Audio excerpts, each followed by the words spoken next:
of the official opposition issued a press release calling on the government to implement a pension holiday, as well as allow people to access their pensions on the 23rd of March, which is exactly a month ago today. Since then, Mr. Speaker, my colleagues and I have received calls on a daily basis from many Caymanians and residents that are worried about, and rightfully so, their economic position. Mr. Speaker, I must say that my decision to support the pension holiday and to allow people to access their pension fund was not taken lightly. I have always been concerned with decisions taken today and how it will affect the Cayman Islands of tomorrow. As legislators and political leaders, we always have to be mindful of mortgaging the future for the temporary convenience of the present. But, Mr. Speaker, the global health crisis that is facing us today is neither temporary nor is it convenient. My presence here today is to exercise my constitutional responsibility as a member of this legislature that is charged under Section 59(2) of our Constitution to make laws for the peace, order, and good government of the Cayman Islands. Mr. Speaker, while the definition of the word peace is very broad, two definitions that stood out in my mind are a state of tranquility or freedom from disquieting or oppressive thoughts or emotions. Mr. Speaker, as I said earlier, we're dealing with a global health crisis.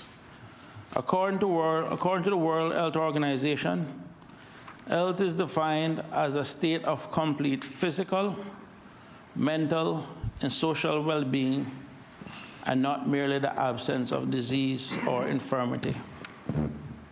Mental and social well-being.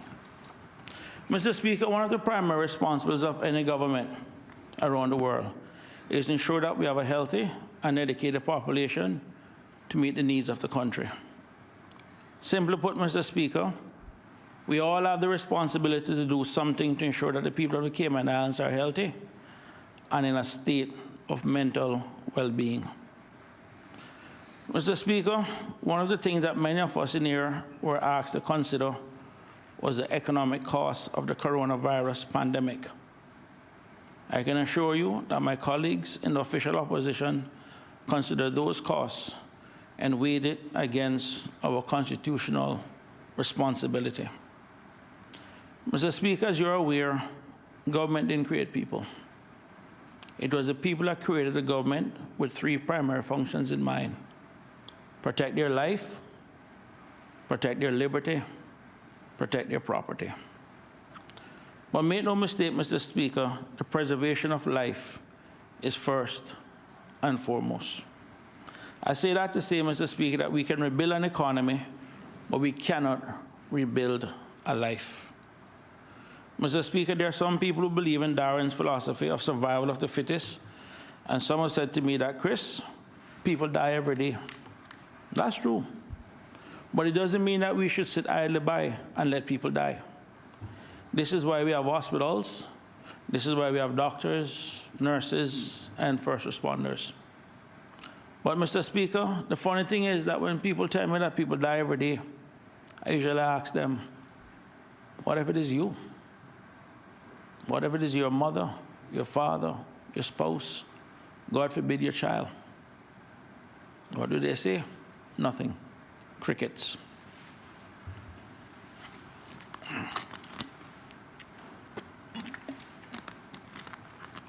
Mr. Speaker, I believe that while we have taken the necessary steps and continue to take the necessary steps, that we must be able to walk and chew gum, which brings me to the primary issue of this debate. Making changes to the pension law to allow for a pension holiday and for some people to withdraw funds from their pension if they meet certain criteria, certain conditions. But, Mr. Speaker, let it be clear that the members of the official opposition support this bill. Our support of this bill is driven by two primary factors. Firstly, It relieves some of the mental stress or anxiety that is within our community today. And secondly, it restarts the process of rebuilding our economy by putting money in people's pocket where it rightfully belongs. Mr. Speaker, as noted earlier, the mental anxiety that some people are going through is real. And while there's a strong possibility that the actual coronavirus may impact some within our community, I can assure you that we can all agree that the economic impact from this crisis will be having a far more reaching effect. One event that really stands out and comes to mind, Mr. Speaker, was Hurricane Ivan. While there were no reported deaths as a result of Hurricane Ivan, I couldn't help but notice, Mr. Speaker, that when you look at the compendium of statistics and look at the death rate for the Cayman Islands from 2001 to 2018, that the death rate in 2004, the year for Ivan, and the death rate in 2005, the year after Ivan, was actually the highest in almost 20 years in this country. And Mr. Speaker, while there's no link or any studies done to put the two together, that is something that is not lost on me. In essence, Mr. Speaker, we cannot sit down and underestimate or take for granted the possible stress that this crisis is having on many people. Mr. Speaker, the other factor is that it puts money in people's pockets and that rebuild our economy. Now, I know there are some people out there who believe that we should do nothing and that the market will correct itself. I was told that these things happen and are all part of the economic cycle, and that some crises are just bigger than others. I was also told by some, Mr. Speaker, that the pension money should never be touched, but in retirement. I've always had some people who also told me that the government should take a page out of the United States government book and just give people a check. Well, Mr. Speaker, I can tell you right now, doing nothing is not an option. Herbert Hoover was the president of the United States at the onset of the Great Depression, and he took the approach of doing nothing. It took Franklin D. Roosevelt and his New Deal to literally lift America out of the Great Depression.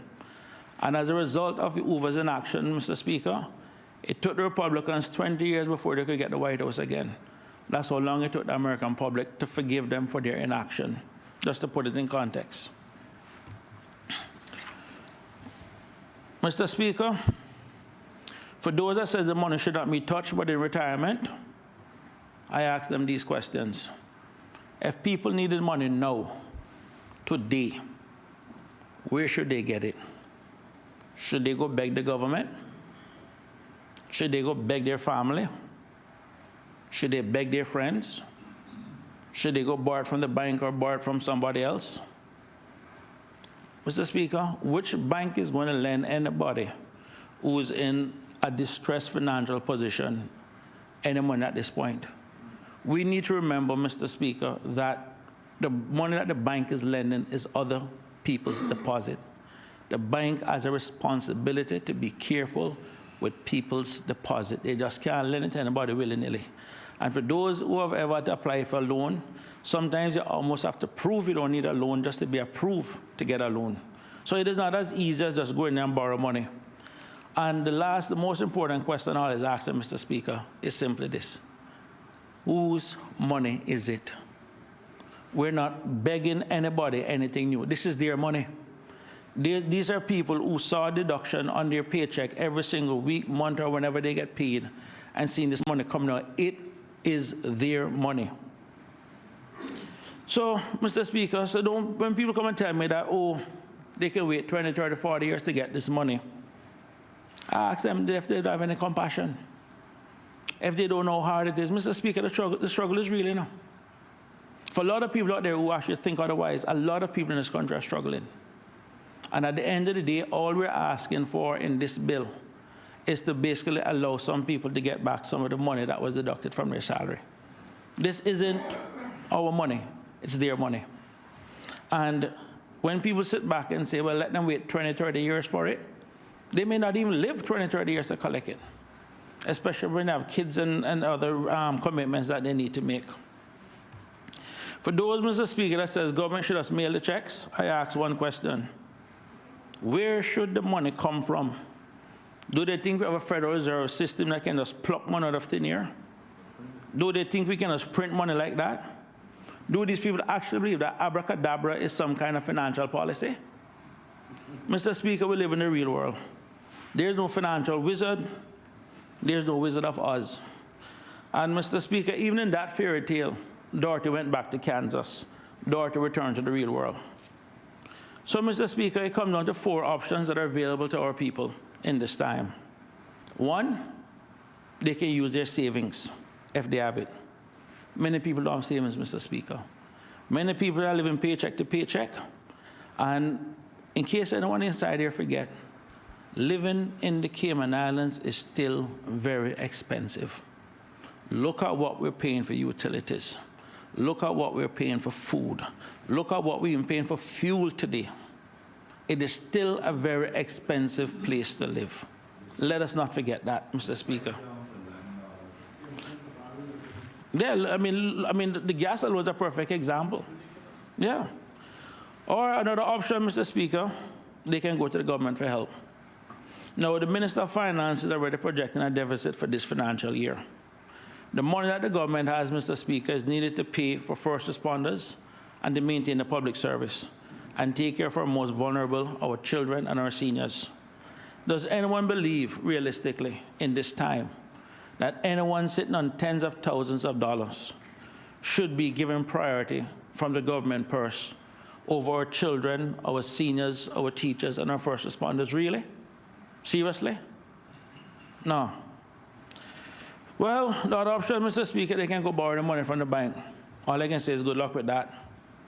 Or the option that we're looking at today, accessing their pension funds. Mr. Speaker, giving people the ability to access their pension fund is the most feasible of all options. It allows them the ability to increase their liquidity, maintain their dignity, and hopefully exercise some responsibility. Now, Mr. Speaker, I know the issue of responsibility is something that's very serious. And the Premier, rightfully so, has highlighted that for some people, money burned through their hands. We get that. And there will always be the exception. But, Mr. Speaker, we in this honorable House must also be mindful that we are standing here as a result of judgment exercised by the Caymanian people. And I've never heard one person get up and said, well, boy, I don't know why them people voted for me and I shouldn't be here. So we sit down and we do trust people to make the right thing. So to some extent, Mr. Speaker, as part of our own maturity, our own development and everything else, we need to give the public some level of trust in terms of managing their own money. And if anything that this does highlight is the need for money management in certain civic classes to be taught back in schools. If anything, so people can understand these kind of situations and what it is. Because there's no free money. And I do accept that to some extent, this initiative is almost like kicking the can down the road. But what I can say, Mr. Speaker, I do know some young people who have even said to me that a group of them have come together and they're looking at pooling their money together and basically go build some apartments because they frankly believe that that would be better for them in their retirement than with the pension fund. And it's funny, Mr. Speaker, that everybody's getting up now and everybody is crying about, this irresponsible action of people taking money out of their pensions. I have never heard once anybody complimented them pension plan. Everybody have always said there's less money inside it than they have put in. And I've heard that for the last 15, 20 or more years. So all of a sudden now, this was supposed to be some savior that we have. Mr. Speaker, let's be honest now. The pension system that we have right now isn't working. And you know what? One of the reasons, and this is Chris Saunders speaking now, because I've discussed other stuff with my colleagues, and this was not discussed with my colleagues, and I just want to make it clear now that this is my personal opinion now. One of the reasons I'm actually supporting this is actually one of the first steps in dismantling this system that we have that ain't working. Let's be realistic. We have a pension system that will tell you to basically save 10% of your salary. It means, Mr. Speaker, that it takes you 10 years to work, 1 year salary. And over a 50-year working period, that would have been 5 years worth of salary. I would love to tell you that during that 50 years, your money may double. You may be lucky if you get 10 years salary. But that's working, Mr. Speaker. If we're kicking people out into the workforce out of the workforce are 65. And we have a mortality rate for women of 84 and for men at 79. It means then we already have a pension system that is deficient, that is basically inadequate. And anyway we want to look at it, Mr. Speaker, and people may not want to say it, but I will say it.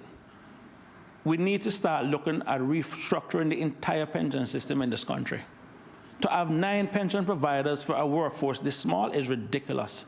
The amount of fees that we're paying 9 different administrators to manage 48,000 working people is ridiculous. Let's be realistic. Let's call it for what it is. And some of them, the way in which they're structured, too many fees come out of it. So I'm going to tell you right now, Mr. Speaker, I am fully supporting this because you know what? I believe that the money will be better off in the people's hands than with some of these pension providers that we have. And that is my honest opinion, and I'm going to say it. I really don't care. No, sorry, I know I went off script a little bit, but that's all right. This is the time of the evening right now, and I am thinking. So, Mr. Speaker, so I didn't catch about my point. I went way off script. I'll just get back to my notes. No, Mr. Speaker, one caution I want to put out there, and I think it's important for many of them to recognize who draw this money, that government will also be getting a list of everybody who draws on his pension.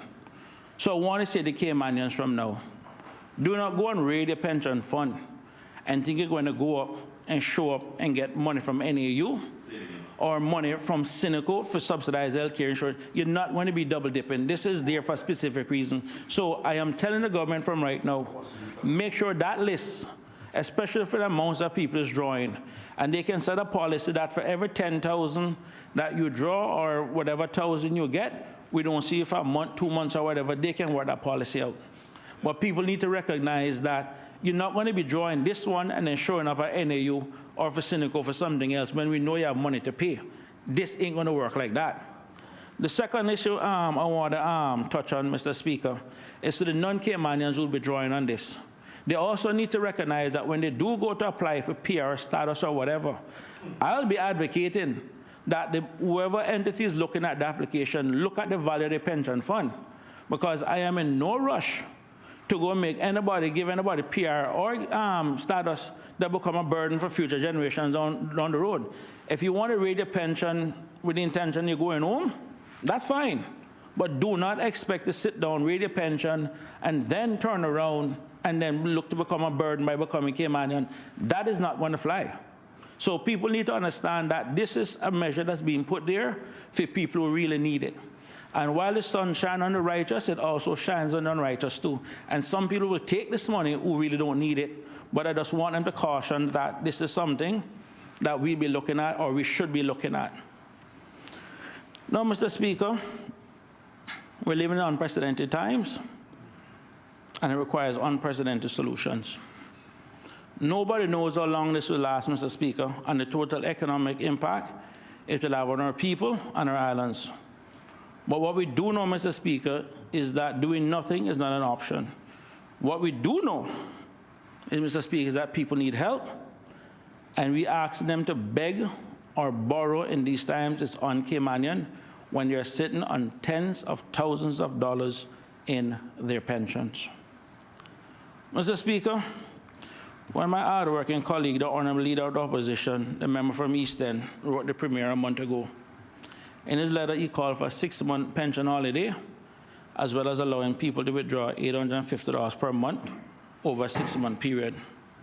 It means that they would have drawn $5,100 over a 6-month period. Of course, this was subject to the value of their pension fund. Excuse me. We also ask that owners of businesses be allowed to draw a higher amount.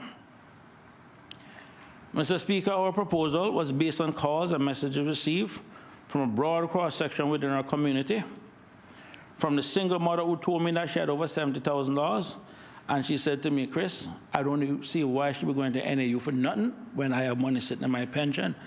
And Mr. Speaker, I agree with her. I don't think she should be going capping hand the government to beg anything. And they have some business owners, Mr. Speaker, and credit to them, and they know who they are, who's willing to access their pensions to meet their payroll. A lot of these are small businesses. One told me point blank, she had some employees that's been there from day one, and she really wants to take care of them. And I think that is really commendable and something that we should support. And these are the kind of people why I'm supporting this bill. But I do recognize that the $850 a month that we propose is different from what the government is proposing. And that's fine by us in official opposition. Because, Mr. Speaker, we do recognize that the government, by the nature of their office, have access to better information than we do, especially with regards to the macroeconomy. I have to give them that benefit of the doubt. So the bill that comes here today, I'm assuming, going through the normal process, had to have cabinet approval. It had to be approved by the Minister of Finance. And I'm assuming that before the Minister of Finance signed off on it, he had Ken Jefferson and his team look at it, and I have a lot of faith in them. I assume he also had Adolphus Lalo and the folks at the Economic Statistics Office look at it. I have faith in them. And I also assume he even had Matthew Tibbetts and the team at Treasury look at it, and I have faith in them.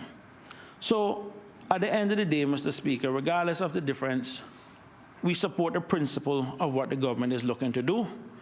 And I would just like to, at least, and I'll give them the benefit of the doubt, that they did the proper macroeconomic analysis to arrive at the amount that they did. I don't have the information, but I'm going to give them the benefit of the doubt, because they do have the resources of the public service available to them. Mr. Speaker, one recent article in the Cayman Compass I quoted where the Premier had estimated that this initiative, if successful, could pump roughly around $500 million in the local economy. What I can say, Mr. Speaker, is that some economists have made the case that in this time, we need around 10% of a stimulus package of around 10% of GDP to get an economy moving. Considering that our GDP is around 4.7 billion, the 500 million number at least is in the right direction of the 10% to at least get our economy moving. But we also do need to recognize that our economy is structured different than many other countries, because we are mostly a service-based economy and our tax system is consumer-based. So it's a little bit different than some countries, but at least it's a step in the right direction. And as we did call for in our letter, that we wanted something bold, and I have to give the Premier and his team credit that they did went bold. I honestly did not expect this, but I am glad to at least say that they did something bold from this standpoint, because it goes to show that they at least recognize the severity and the seriousness of this issue that we're facing with. But, Mr. Speaker, one of the things I want to just bring to this Honorable House attention, and also listen public, is that we need to recognize that when we look at the private sector in the Cayman Islands, except for the years 2004, 5, and 6, for the last 20 years, the average or the ratio between Caymanians versus non-Caymanians that were employed was 55% non-Caymanians. I raise that point to say, Mr. Speaker, that it means then that the majority of funds in the in the private sector pensions, I would hazard to say that probably more than half of it depends, and I don't know, I don't have the report. I should have been filed in this House, but it just goes to show us that at least 50 or 55% of the private sector pension fund would be pretty much belongs to the non-Caymanian employees, the expatriates. So I say all of that to say, Mr. Speaker, is that in recognizing that roughly half of the pension fund that we're looking at is non-Caymanian based, there's a very strong possibility that some people will take this money, bring it here just to basically send it home. So we need to recognize that even though we may be looking at a 500 million infusion, there's a very strong possibility that it may even end up being maybe just 300 million in the local economy, depends on who it is that draw it. So I'm saying to people in the ESO, the Treasury, and elsewhere, is to bear in mind that there's a very strong possibility. What I would encourage the government to do, and I know some non-Caymanians and Caymanians have said to me that they would very much like to use that money to a deposit on either a piece of land or a house. And I think if they do go that route, then it's a situation where that may help the construction and the real estate industry and help the economy in the long run. So that's just one of the things to work with as we are trying to factor in what the full impact of this will be. We don't know what people are going to do with their money. We can't speculate, but at a minimum, we need to recognize that that's also a very strong possibility, that half of this money may come here just to go right back out. Hopefully that's not the case, One of the things, Mr. Speaker, is that, as I said before, we don't support mortgage in the future for the present. But I'm also mindful, Mr. Speaker, that the rainy day that we were preparing for, this may actually be it. This may be that rainy day. And as such, we need to take a long look in terms of what it is that we need to do to move forward. This is the first time in over 100 years where we're dealing with a global crisis that, simply put, can kill us. As the Premier said, this ain't like the global financial crisis where it was just economic driven. This is actually one that has killed tens of thousands of people around the world already. And life as we know it will never be the same. As political leaders, Mr. Speaker, we must also do what we have to do to ensure that we not only survive this crisis, but we must also learn from it so that we and future generations can emerge stronger. From this crisis, Mr. Speaker, what we have seen just so far is that we have to change our own standing orders just to reflect social distancing. We know that we have to take a look at our police law and other laws that deal with emergencies when it comes down to curfew and everything else, because there are certain shortcomings within those laws, because we factored in a certain type of natural disaster, and we never looked at something like this before. So we know we need to look at some of those laws. But at the same time, Mr. Speaker, we also have to recognize that we do need to give the government more powers to intervene in our local economy in times of emergency. And again, I would expect that once we get past this and we start looking at the lessons learned and adjustments we need to make, that's one of the things that we can look forward to. One thing I wanted to touch on, Mr. Speaker, is the regulation system. In that, I look at when Governor Cuomo started out the whole response in New York, one of the first things that he did was suspend all mortgage payments and suspend all foreclosure procedures to process to move forward.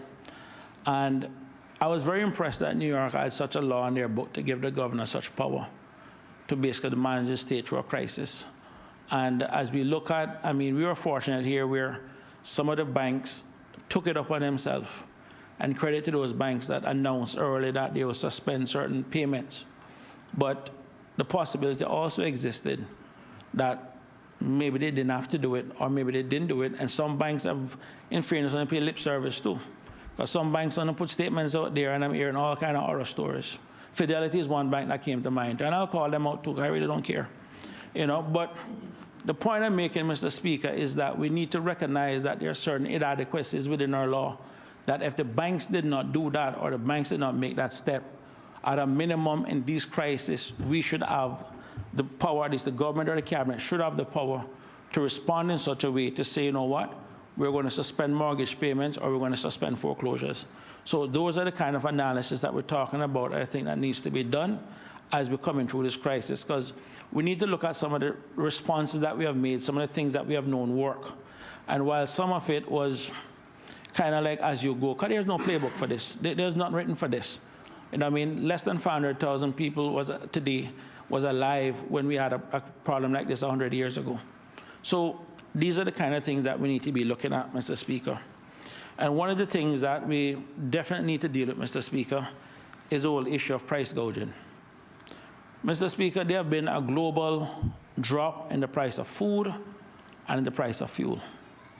And Mr. Speaker, they are popping it off in us still, especially at the pump. Gas today, right now, the equivalent gallon for gallon is $1.80 in the US as the average gallon. Look at what we're paying today. $1.80. gallon for gallon, because I do the conversion between the US and all the different type of imperial gallons and everything, $1.80 CI equivalent. This is madness that what we're paying. This is criminal. And if you think taking on 40 cents, 50 cents, or 60 cents up, no, I'm sorry. You're not going far enough, you know? And Mr. Speaker, I'm going to tell you one thing. What this also brought up to is our ICT infrastructure. One, we recognize now it is inadequate. Two, we know that the Maya 1 cable that connects Cayman to the world is almost coming to the end of its useful life. And we will need to make investments in getting another undersea cable. But as more people are now working from home, we recognize now the shortcomings in our internet speed at home. And when you consider that the Cayman is ranked probably about 190 of all the countries in the world for the highest internet, for what it is that we're not getting value for money. So now that we're expecting that there's a possibility that more people may be working from home and even more people may be doing stuff from home, we need to start looking at our overall ICT infrastructure. And this is one of the things now I think that we really need to speed up in terms of development on that side. I know my colleague from New Orleans, Adine, spoke about agriculture. I remember at one point there was this message going around that Donald Trump is going to suspend food coming around, and people went crazy. But it also goes to remind us that we need to do more for our food security. And if we have to subsidize the farmers, them, or whatever it is that we need to do, it's something that we need to do, because at the end of the day, this is about a national security issue than anything else. So we need to start looking, now that we have a much larger population, there are some things I think that this population may be able to afford or support, and some things that we think we definitely do need. I think we have to look at the possibility of subsidizing it. One of the things, Mr. Speaker, that I want to touch on is the whole issue of daycares and the preschools. A lot of them are struggling. And I don't know what the financial situation, but I'm going by some parents based on messages that they have gotten from operators of some of these schools. And the reason I'm raising it, Mr. Speaker, is that we need to recognize that the time will come when we have to go back to work. Many of our people will go back to work. And at a minimum, if they don't have somewhere to leave their young kids, they don't have the daycare or the preschool, we need to recognize then that they're not going to leave their homes. So I'm going to ask the government, and in particular the Minister of Education, is to reach out and look at those schools and see what is needed for some of them to possibly stay open or whatever, because at the end of the day, it is something that's going to be important. We need to look at the things that our first responders and people that we need to go back to work, what they will need to make sure that those businesses at a minimum will allow us to get back to some level of normalcy. Mr. Speaker, one of the things I want to address is, and I've had many, I don't use the word complaints, but it sounded like complaints when they spoke to me from some civil servants about the inability to access their pensions. Now, bear with me, Mr. Speaker, I'm going to get a little bit technical, but I think it may help in terms of the point that I want to make. Generally speaking, Mr. Speaker, there are two types of pension. A defined contribution plan, which is pretty much what most people are on, and also a defined benefit plan. Now, the defined contribution is simple as what the member for Northside said. What you put in is what you take out. It's as simple as that. I mean, what you would have contributed over years, when the money run out, the money run out. But then there's the defined pension plan, that basically where the employer says to the employee, you work for me for X number of years. I think in the civil service, I think it's 33 and 30 years to be fully vested.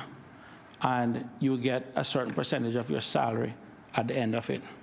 So in essence, Mr. Speaker, that's for example case, if you're making $5,000 a month, and the government says, well, based on your average salary over whatever period of time, or your average at your last year worth of salary or whatever, we'll give you, say, 60% of what your final salary is. So if you're making $5,000 a month, it means that when you go to retire, they will say, well, we're going to guarantee you at least $3,000 a month.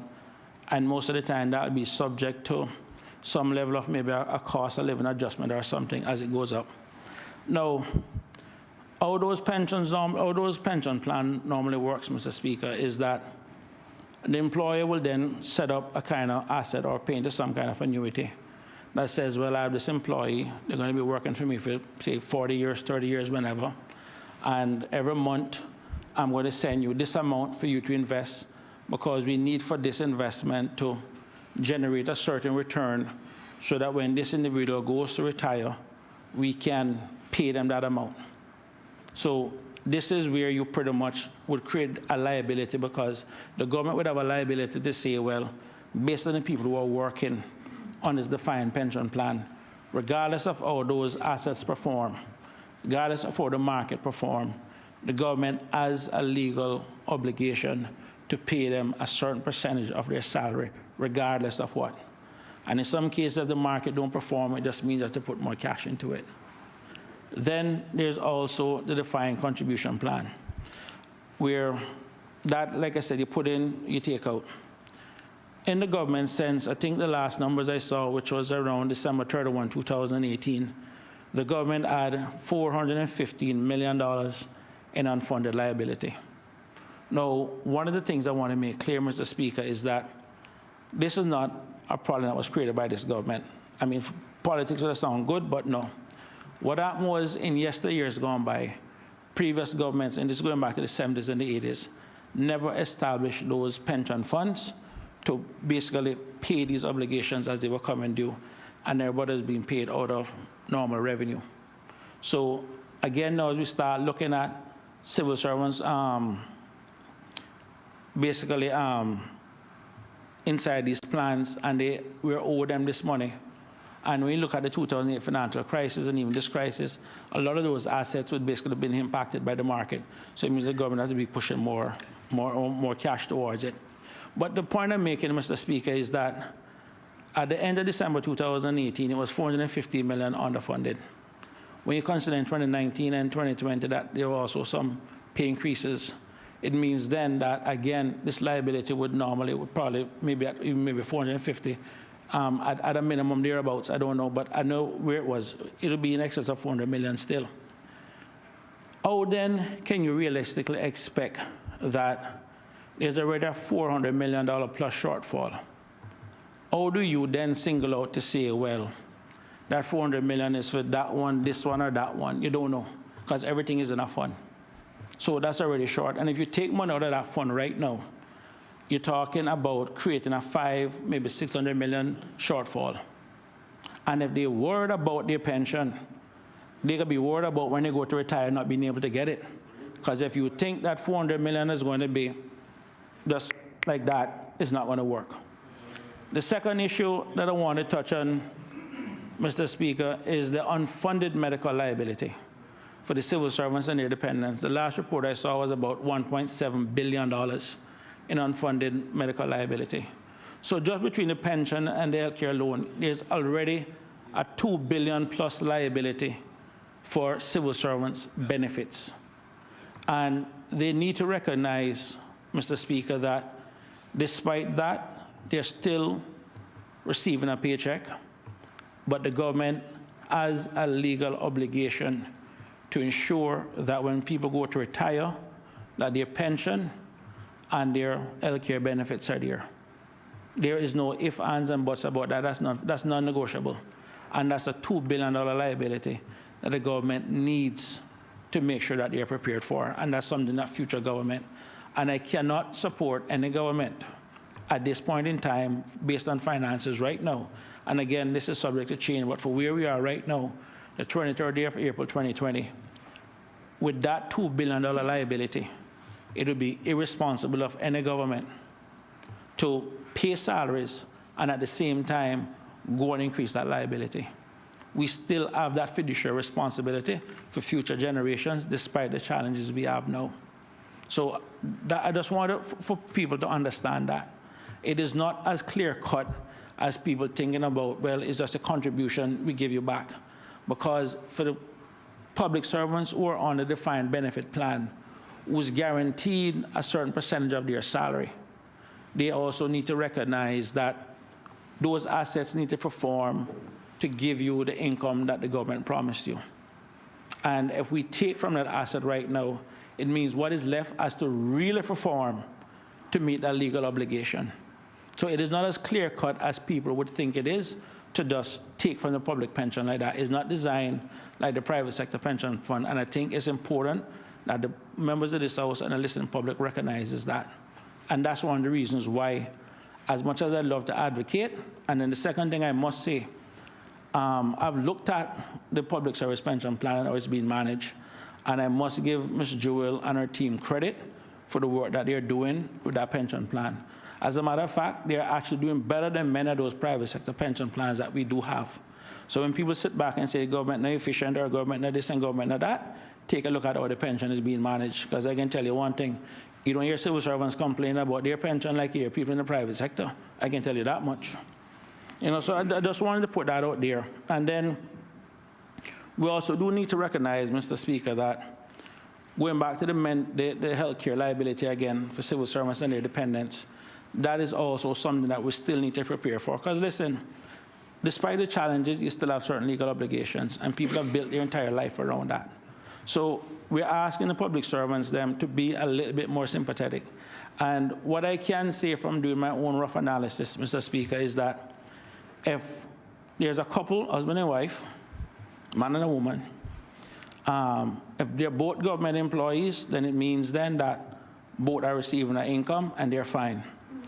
If one is a government employee and one's a private sector employee, it means that that private sector employee should be able to access their pension fund and everything else. So, and the government person is still getting paid. So, and we do recognize that there are some one-offs. Because one of the things I was a little bit sympathetic to, based on one situation that was brought to my attention, is some government entities that do have private sector pension plans. And there was one case when I looked at it, I recognized that the couple would have had a challenge based on one spouse basically losing their work and the situations that they were in. And that's the reason, that's what kind of drive my amendment originally, in terms of to at least give the cabinet some flexibility. But the Premier in his remarks had basically said that at least for right now, this is the government position, but things may change. So there is a possibility at least, and I mean, we hope to God it never comes to that, but at least the door has been out there that if we do have a little bit of hard time, it's something that we can possibly look at. So I take some comfort in that. But at least we want people to know that we did look at it, we did consider it with regards to the SAGCs and the public authorities in terms of those who are vested in private sector entities. And then one of the things I just want to say to the public servants is that unlike the private sector, where you pick up the pay slip and you see that 5% deduction, in the public service, as far as I'm aware, the government actually makes 100% of the pension contribution. So in essence, I mean, the government is paying your part, and the government is paying their part. So for you to ask the money you technically didn't put into something is also a little bit cute, to some extent, for lack of a better word. You know what I mean? So if anybody should be drawing that, it's technically the government, because they paid both the employer and the employee portion as part of their benefits to the civil service. One of the things, Mr. Speaker, which I just want to kind of close upon, is the whole issue of when you're going back to the defined benefit plan. And one of the things I spoke of is the vesting period, which I think in government said was like 33 or 30 years, you become fully vested. 10 years to vest. 10 years to vest, 33 years of maximum benefit. Oh, yes, yeah. 10 years to vest. Thanks, Mr. Miller, the member for Northside. 10 years to vest, 33 and 30 years for maximum benefits. One of the things in the private sector and within the public sector too that needs to be considered, and I know this is one of the things that we have to deal with at some point, but there were many financial institutions in the private sector prior to the pension law that had set a retirement age. So if you look inside the public service management law, you see the normal retirement age of basically being 65. And one of the reasons why you had to have a retirement age set is that for the vesting period and for the actuarial calculations, it needs to be over a period of time. So you kind of set a ceiling that a person wouldn't pass a certain date in terms of working and everything else.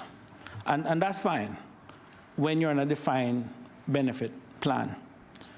on the defined contribution plan, I think it's important for the public to know, especially within the private sector, there is no retirement date in the private sector. Sorry, there's no retirement age. All it is a pension law that says you don't have to contribute to the pension past a certain age. But there's nothing saying that a person must start working at 65. Say, Premier? Thank you. And the reason I raise this, Mr. Speaker, is that we're living in a society, in some cases, where women are not paid as much as men, and they're living longer than men.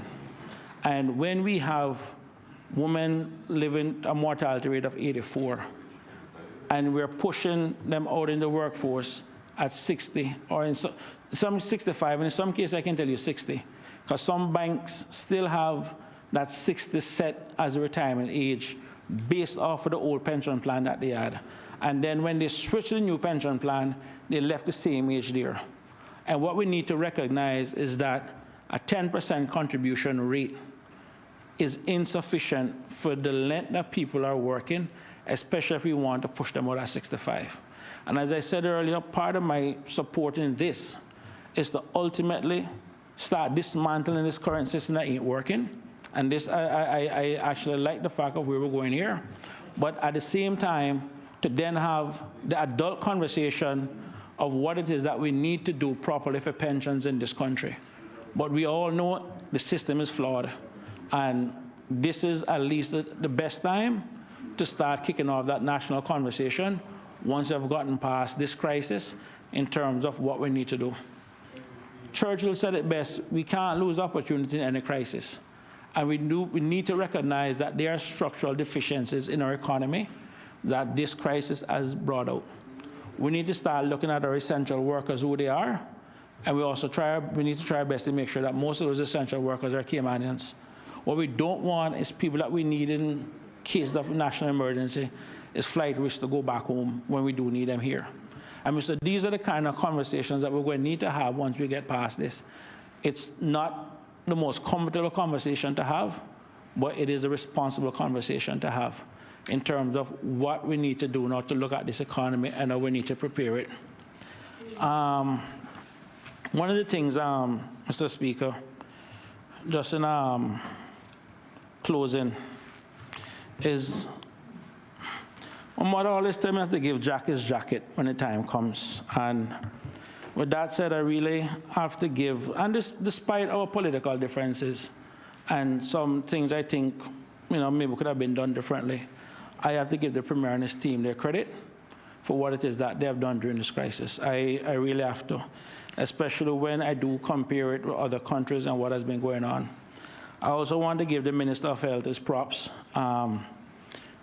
and the Commissioner, and also the Governor.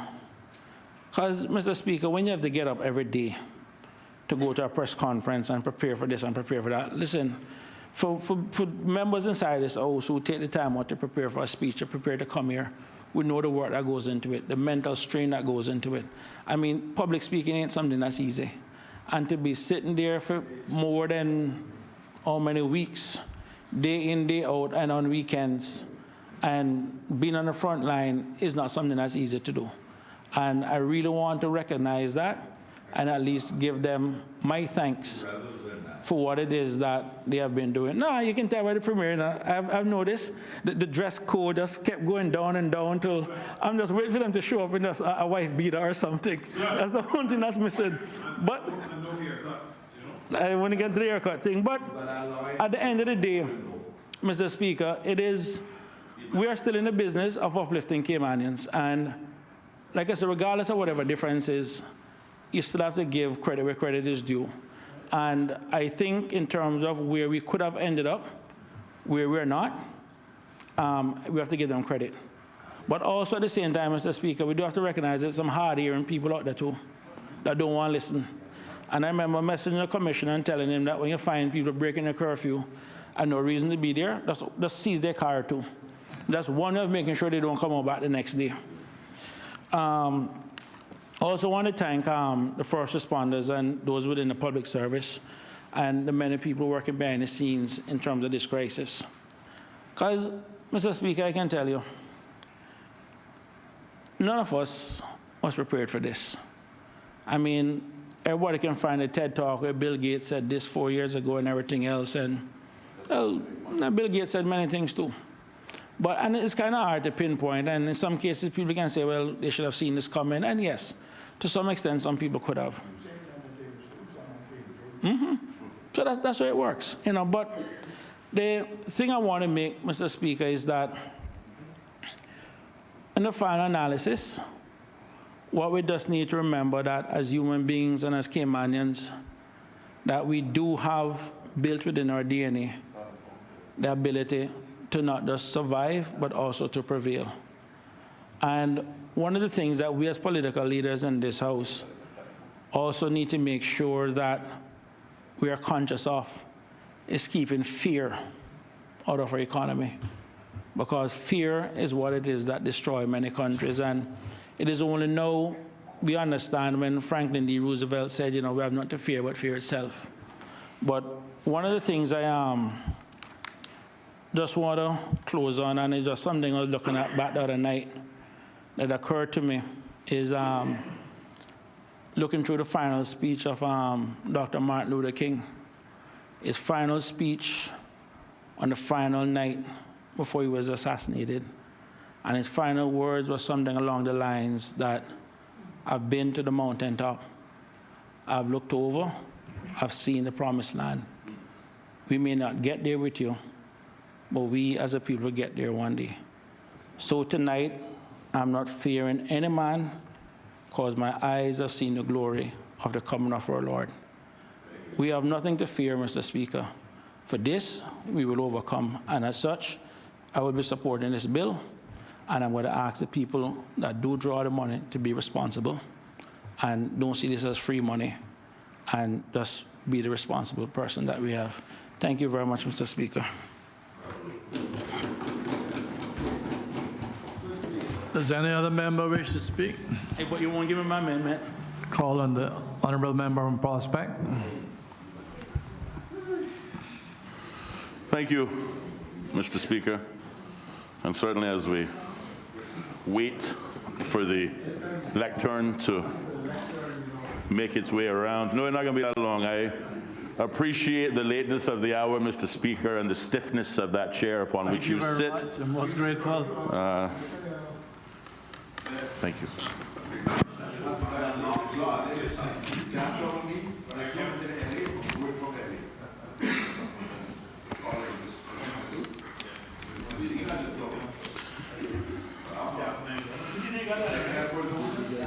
Mr. Speaker, I too wish to offer what I hope to be some brief comments on this National Pensions Amendment Bill 2020. I appreciate that we're getting a little long in the tooth. Certainly, I also appreciate that whether you sit on this side or that side, one of the common threads is that we all seem to think alike on this issue. Yep. And therefore, perhaps we will begin to be a little repetitiveness in our comments, because again, we are all singing perhaps from the same hymn book on this subject. But let me begin. Mr. Speaker, as has been evidenced by this historic session of the Legislative Assembly, COVID-19 is a unique, severe, and certainly unprecedented health and economic crisis that is changing both our lives and the way we live those lives and the way we go about our way of life. As a combination of both a health pandemic and an economic crisis, the socioeconomic consequences being evidenced globally and across all major markets are the same consequences being faced by a significant segment of our local economy. And whilst our current challenges may not be unique, perhaps our solutions to them may be seen to be. As the Premier has stated almost to the point of exhaustion, our government's overarching aim, Mr. Speaker, in response to the COVID-19 pandemic is to preserve life. In so doing, However, it is also imperative, as I mentioned earlier, that policy measures must be implemented to mitigate and manage the indirect economic fallout that is certainly happening in our economy and will likely spread if measures, serious measures, bold measures, are not taken to halt that spread.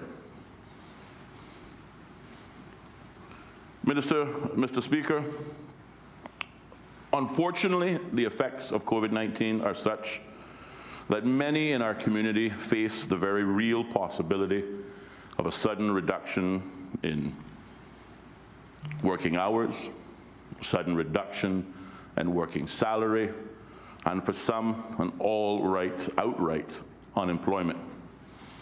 In either case, Mr. Speaker, workers will be faced with financial strain, and many will struggle to secure basic needs, including food and shelter, if social protection measures are not activated to mitigate these risks. As such, Mr. Speaker, the amendments contained within the National Pensions Amendment Bill 2020 seek to bolster the social protections across all of the affected sectors of our economy to help mitigate financial hardships, especially amongst our most vulnerable.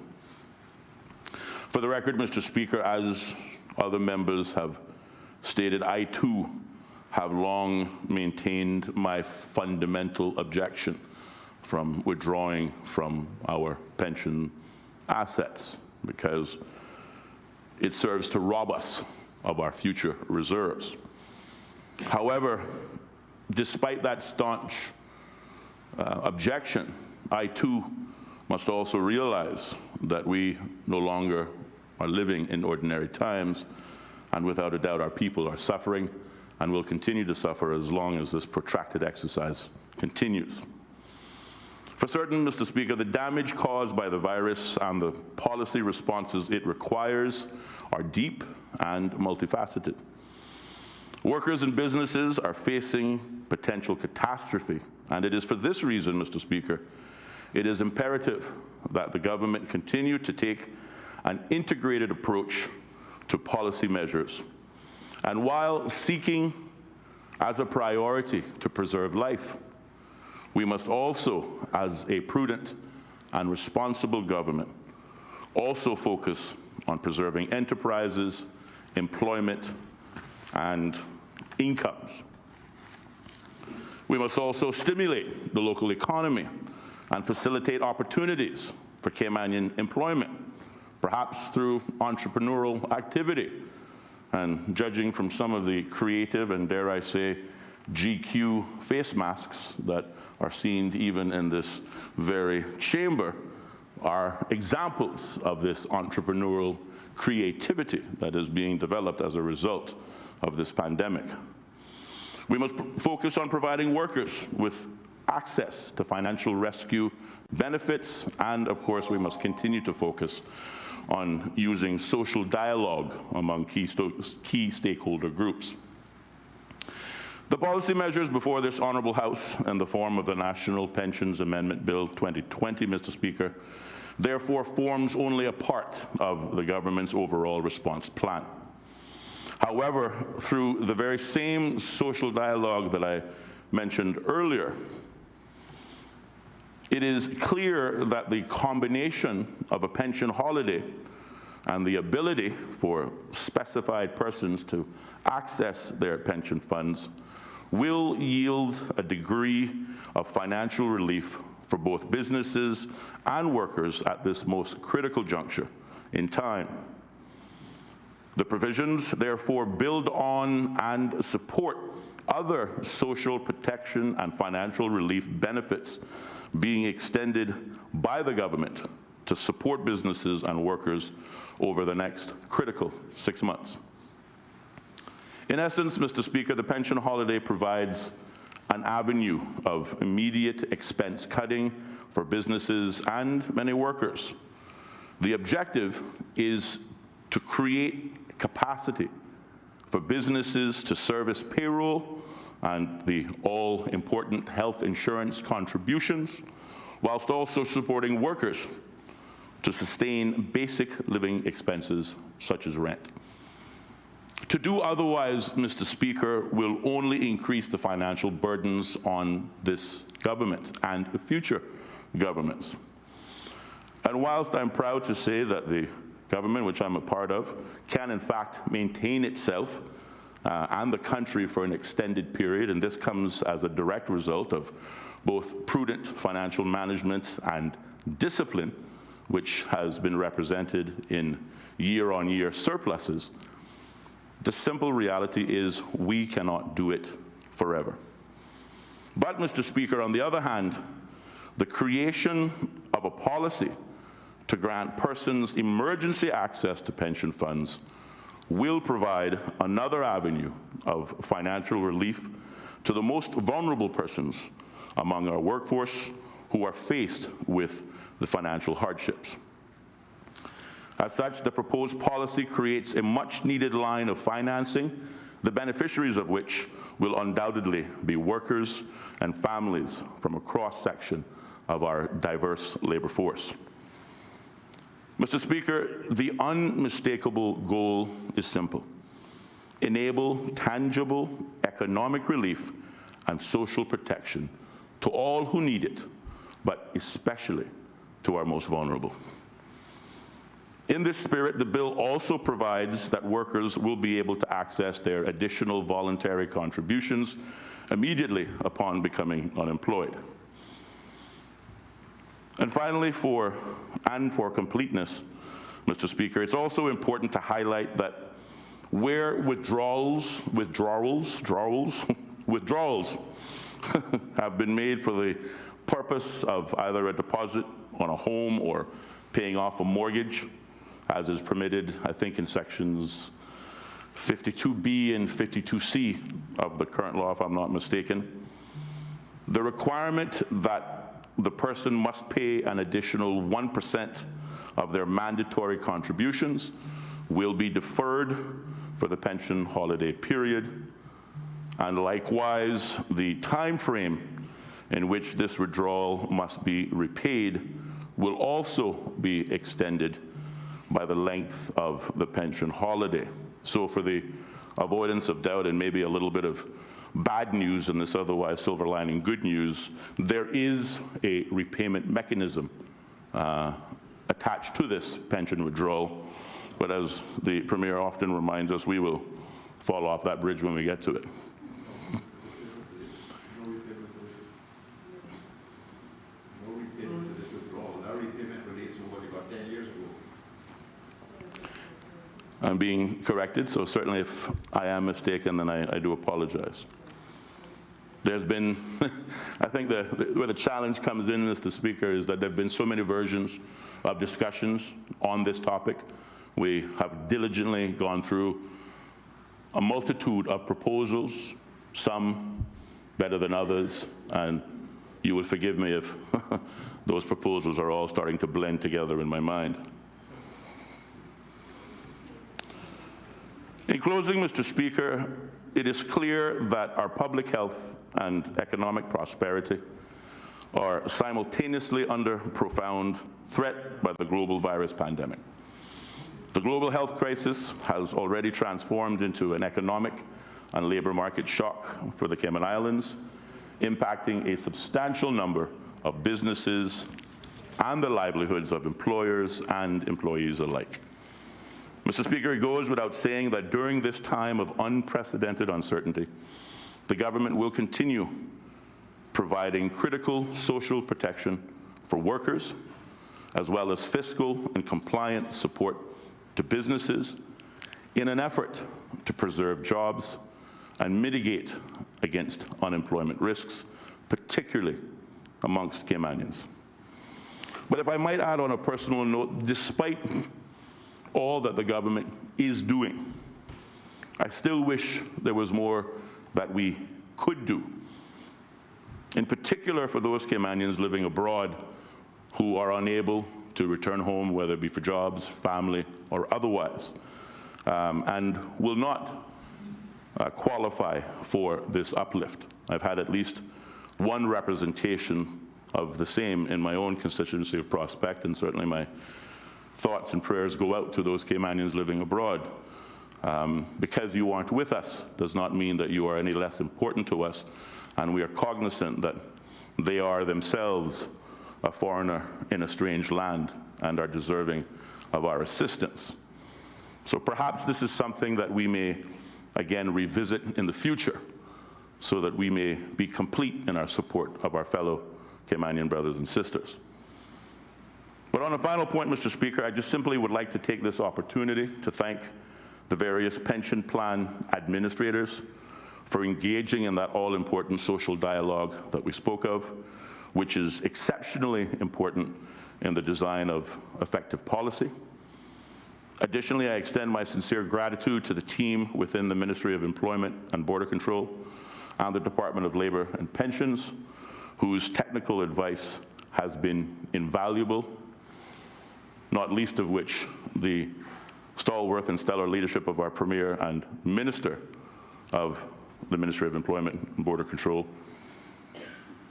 I also wish to thank the former legislators who came before me, or I dare say may possibly have come before all of us in this honourable assembly, perhaps with the exception of the member from West Bay West and maybe even yourself, Mr. Speaker, for having the foresight and vision to put in place a mandatory pensions regime in the Cayman Islands in the first place.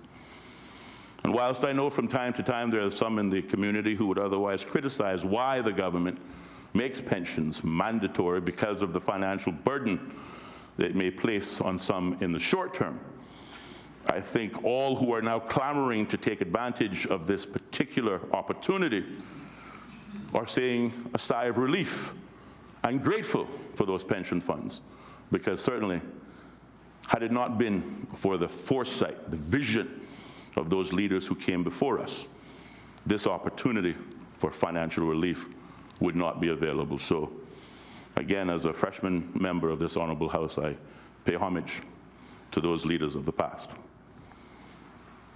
Finally, I thank the honourable members who have offered up their contributions and thoughts on this debate, and I thank them in advance for their tacit support. I thank you, Mr. Speaker. Does any other member wish to speak? Mr. Speaker. The Honourable Minister of Financial Services. Thank you, Mr. Speaker.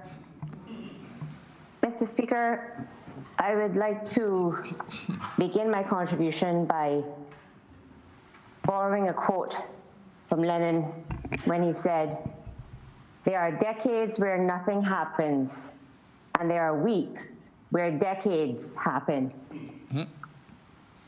Mr. Speaker, it feels like a lot longer than 3 months has passed since the start of this year. We came into the year with a very positive outlook, healthy reserves, very low debt servicing obligations, stable credit rating, and which thankfully has most recently been affirmed on the 13th of April, even during this current time and pandemic, by the Moody's rating agency as being AA3.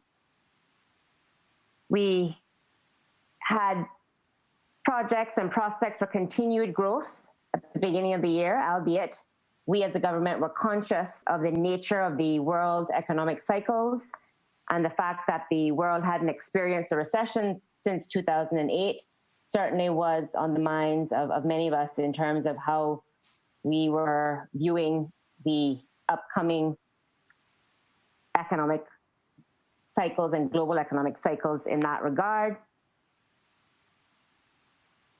Mr. Speaker, to say that we have experienced an eventful start thus far is probably a bit of an understatement, but I will try to paint a bit of a recap from a global perspective on what we've seen since the start of this year.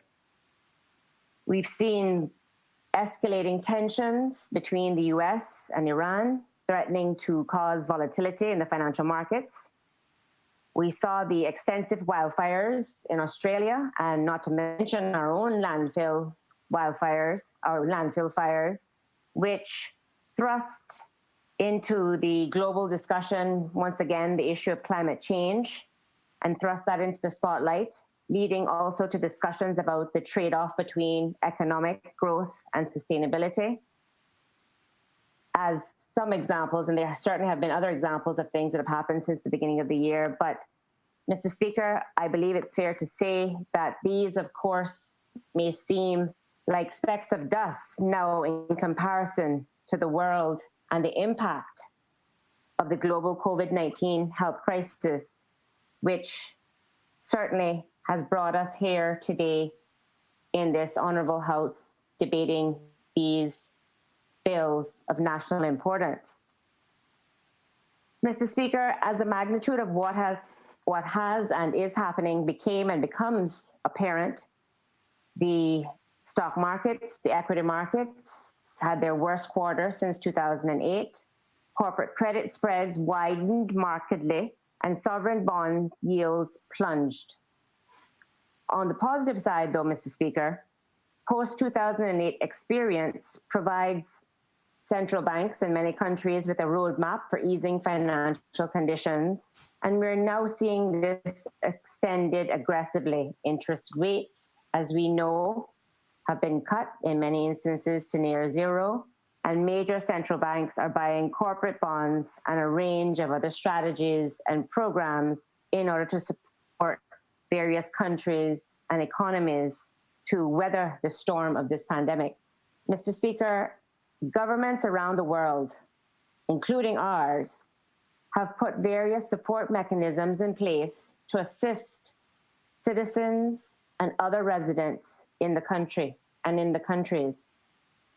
However, Mr. Speaker, until we get some clarity around the virus containment and mitigation strategies and effectiveness of those strategies on a global scale, it is very difficult to have any degree of certainty or confidence in economic or a market earnings outlook or from that perspective. And Mr. Speaker, I thought it was important to, of course, put all that we are experiencing here locally in Cayman in context of what we as global citizens and the world around us is experiencing from a macro perspective and discussion. Mr. Speaker, this bill, as has been articulated by members of this honorable House, both from the government bench as well as the opposition bench, this bill, simply put, is trying to provide the means for people to help themselves using their own funds to sustain themselves during this very volatile period for many people who are, at no fault of their own, without a job or means of any income to provide for their needs, and also other categories of people, employers who may be looking to find ways to help support their businesses to ensure that the business does not go under, to be able to weather the short and medium term economic shocks in which they've had to endure as a result of the measures that the government has had to take to ensure the health and safety of our citizens and residents are of paramount consideration. Mr. Speaker, I think this has been discussions as well by colleagues on the government bench that prior to agreeing to the components of this bill, prior to bringing this bill to the House, there has been a lot of discussion and a lot of debate that took place among the government caucus in determining what to propose and finally agree on in terms of the legislative support that can be given in this time to our people in this way. And Mr. Speaker, as has been articulated by many people thus far, and I won't necessarily repeat all that has been said with respect to concerns about the long-term impacts of the aspect of pension withdrawals in particular. I want to say that I too have serious concerns about such a long-term impact that the bill may present in facilitating the withdrawal of pension provisions today and how that may impact people's ability to sustain themselves in the future. Mr. Speaker, I hear the concerns expressed to me on this point by several of my constituents and others, and I too share many of those concerns myself. But Mr. Speaker, as has been acknowledged again by many people in this chamber that has spoken already to this point, these are extremely challenging times for many people. These are unprecedented times that we have not seen. Certainly, none of us in this honorable House has experienced the global pandemic of this nature. And I think was since 1918, 1919, and thereafter that experience a similar type of pandemic. So these are truly unprecedented times for us and for our generation of Caymanians and residents in the Cayman Islands. So whereas the ordinary considerations and ordinary concerns that are very real with respect to the long-term impacts of taking from your pensions at this stage is something that we certainly shouldn't lose sight of. And I want to assure the public that we have not lost sight of. The fact is, these are extremely challenging times for many people. And the longer that this global pandemic exists, the more challenging it will become for more and more people. That's, in essence, Mr. Speaker, the reality. And none of us knows with any certainty, as I said, how long this pandemic will last because of the global scope and scale and magnitude. And we are in very much still the learning phase of a lot about what this virus can do and the impacts and how to navigate and mitigate and shape a future post-COVID-19. Mr. Speaker, it is overall estimated that around at least 1 in 5 people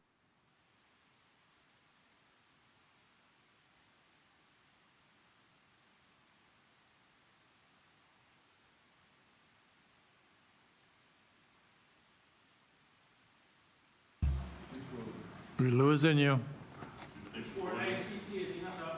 around 92% of global GDP. Mr. Speaker, again, in all of that, it is important to do as to The moon must be coming allow up. people to access their pensions in order to address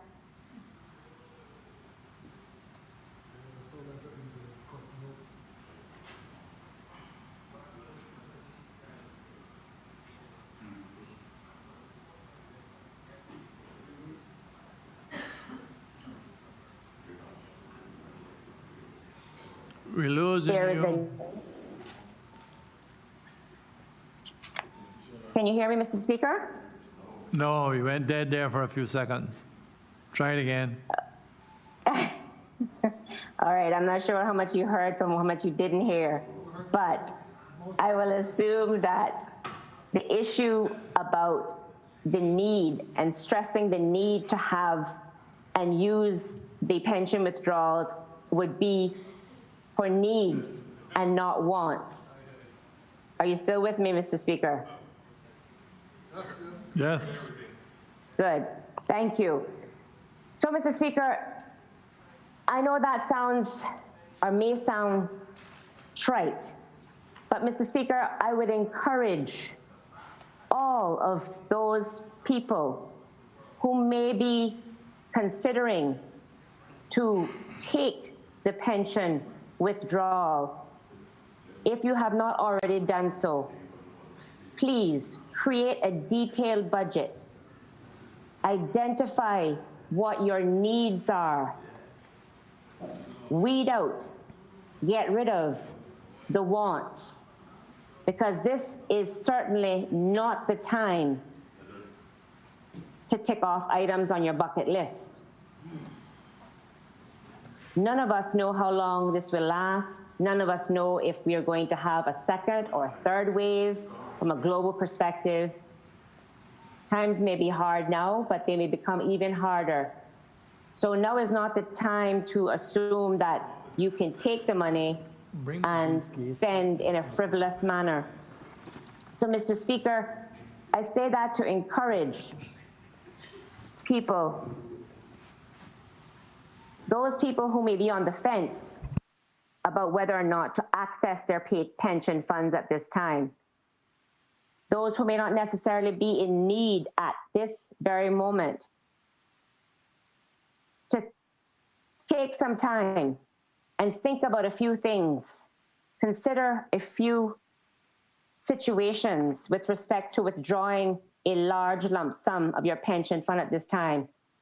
Many of us in this House talked about the impact of the long-term withdrawals, but Mr. Speaker, I know for many people, unless you put it in dollars and cents, it doesn't actually resonate the way that it should or it could. So I took the opportunity to speak to and ask one of the chartered financial analysts who is also the head of a wealth management arm of a prominent financial institution here on island, to basically just run some numbers, crunch some numbers, so to allow the public to understand the implications of what it means to withdraw money in such large lump sums at various ages and stages in their career, to help people understand what the impact would be in the long term. So, Mr. Speaker, essentially, things to consider in making such a withdrawal, especially if it is not a need at this time and it's more of you're on the fence, you don't know whether you should take advantage of the opportunity or not. Consider the fact that withdrawing funds in the current down financial markets, as I just described, will result in people actually crystallizing what are currently only paper losses. In other words, you are going to lock in the losses that the financial markets are currently experiencing. And in locking in those losses, that certainly would be reflected in what you would be receiving as a payout with respect to your pension payout. You also want to consider the fact that withdrawing funds now has a material impact, a significant impact on the amount in your pension at the time of retirement. And Mr. Speaker, for example, as a result of the compound interest that is applied to any sort of long-term investments, a withdrawal today, say of $20,000, could actually result in giving up anywhere between $35,000 and $150,000, depending on your age at the time that the withdrawal is made.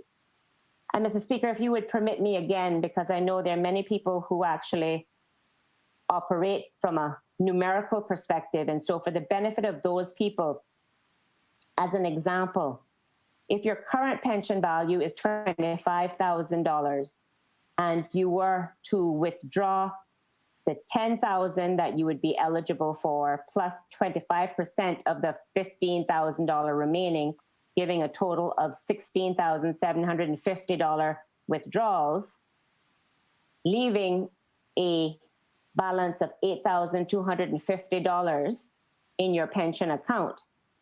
If you are 30 years old, again, assuming a rate of return of 6%, which is an average modest rate of return over the years, and also assuming a salary of $30,000 where you make a contribution of about $250 per month,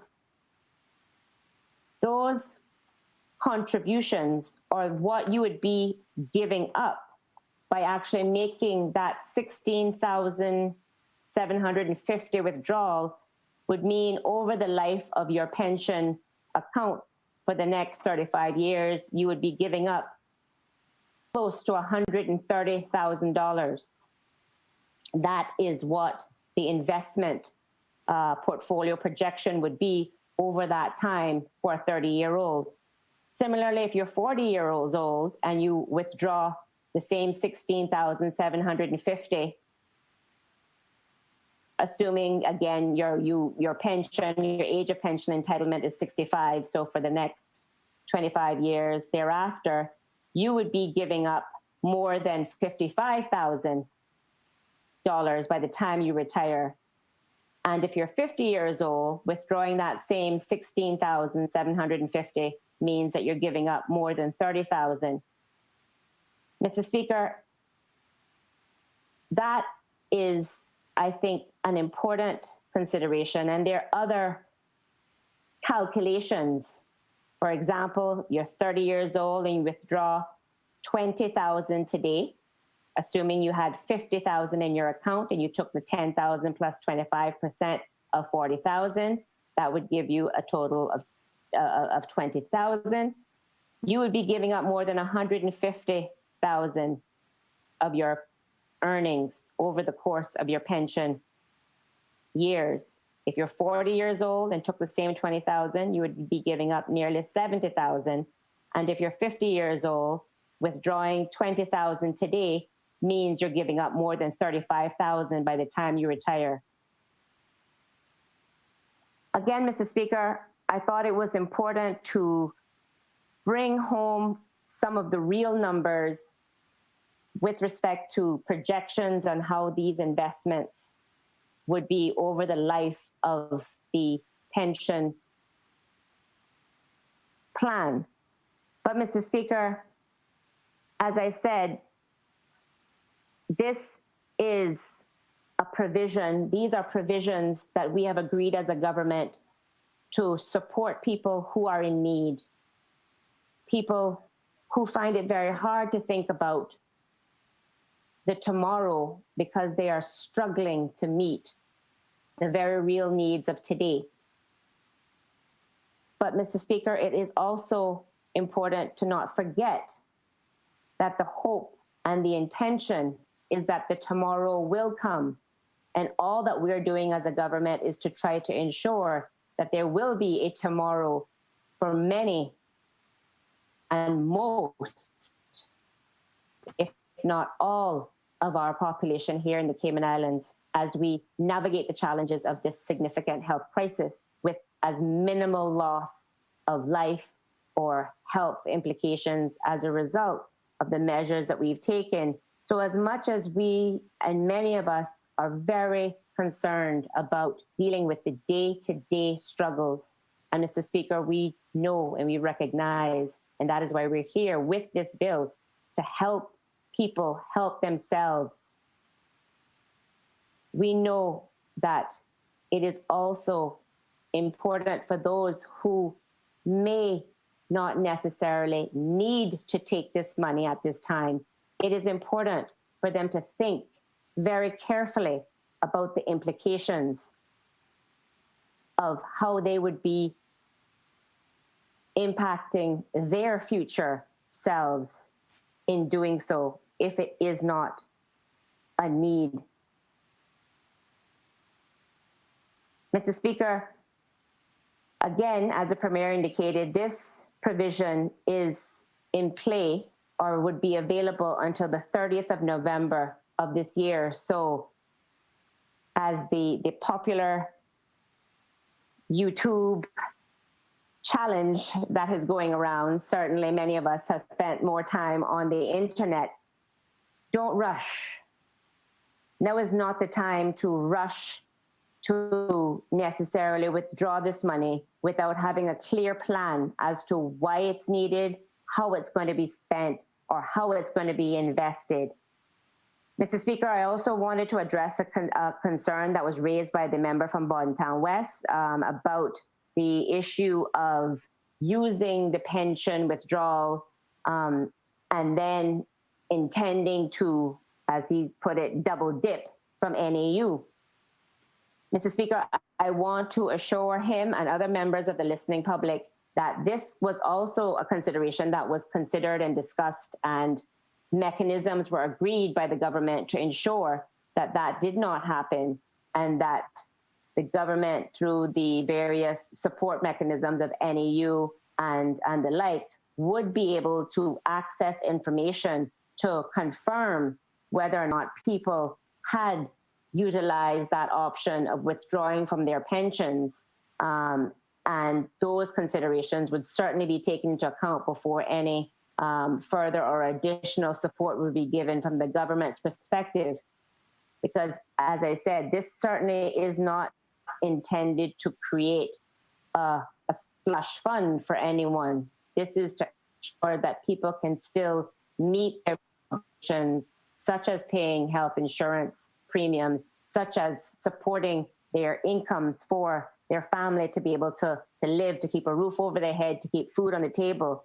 So I also want to recognize, as a government, we are also concerned about ensuring that, as best as possible, the intention of the monies are you put to the uses that are to address the needs for those employers who may need to support, as we heard, businesses to support their employees during this tumultuous time until we're able to open back up the local economy in the medium term, to be able to sustain and to grow the economy in a way that helps get people back on their feet as well.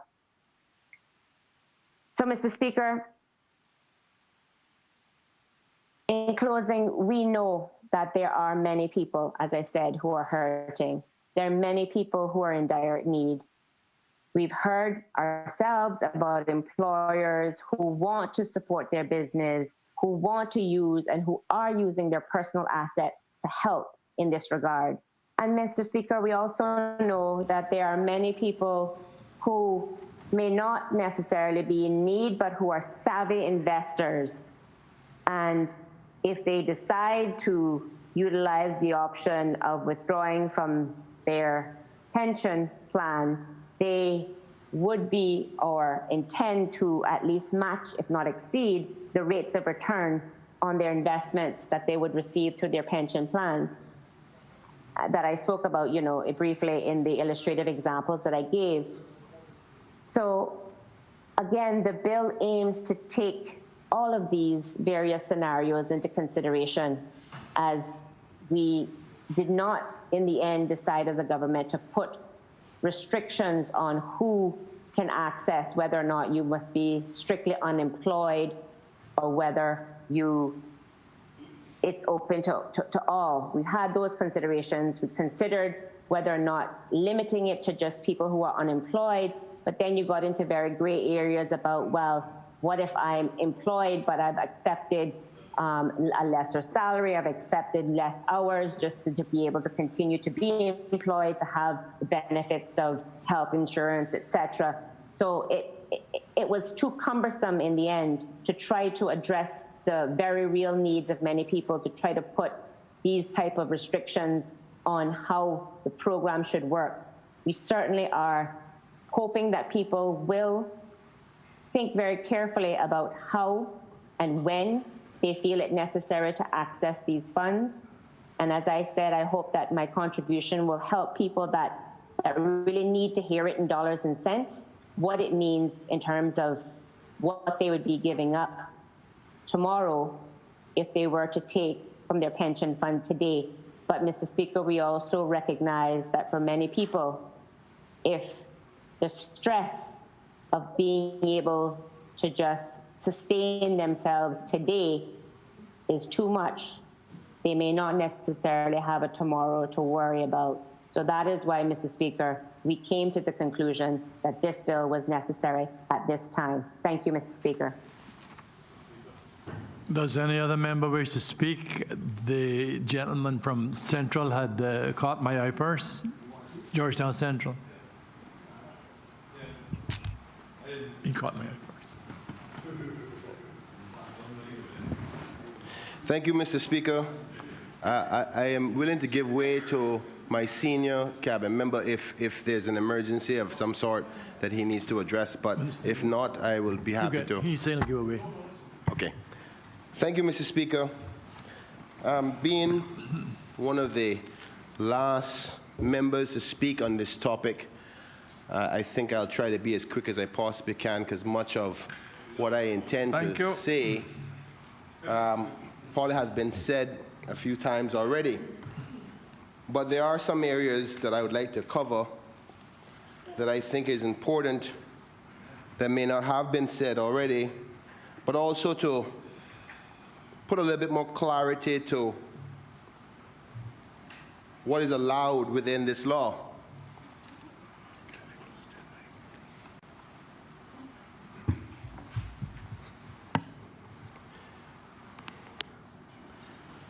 Forgive me, Mr. Speaker, I'm just trying to stay within the protocols of the coronavirus by sterilizing my podium of where I'm going to speak.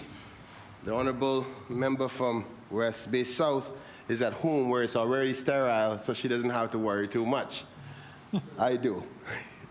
Mr. Speaker, there is mixed reviews as I've tried to ask as many people as possible how they feel about the intent of this bill, which is to allow persons to withdraw from their savings, which is intended for their golden years. And in the spirit of what I told the people of Georgetown Central that I would do in respect to representing them, I did a what you call a WhatsApp blast, which most of us in here would know, and a few texts to those who don't have WhatsApp in my community. And since this morning around 10 o'clock, I've gotten 242 responses since then. And if you allow me, Mr. Speaker, I'll tell you what I've asked the people, the good people of Georgetown Central, upon whom I represent. Short and sweet. Oh, no. Mr. Speaker, in my message to the people, I said, your urgent response is needed. Good morning, everyone. Do you support the concept of allowing Caymanians to withdraw from their pensions to help relieve some of the financial difficulties resulting from the coronavirus pandemic? A simple yes or no would be gratefully appreciated. God bless and stay safe. Stay home, Cayman. Kenneth Bryan, MLA, GTC.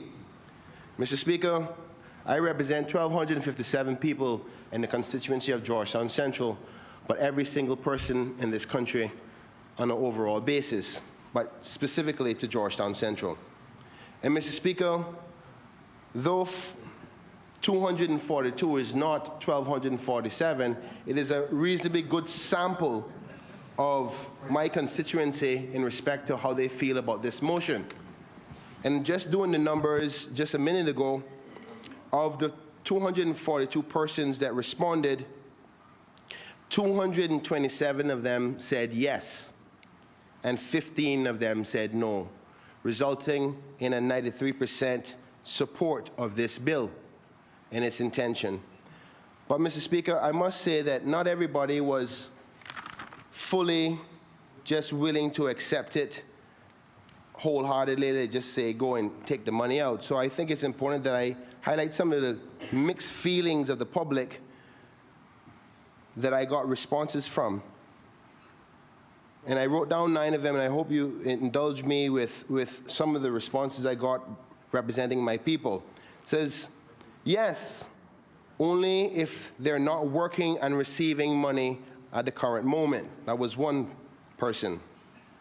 Another person said, I have mixed feelings, but yes.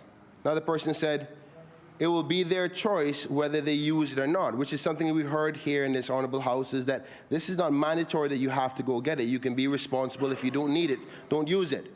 Another person said, yes, I think they should. Only those who know what they're experiencing can understand.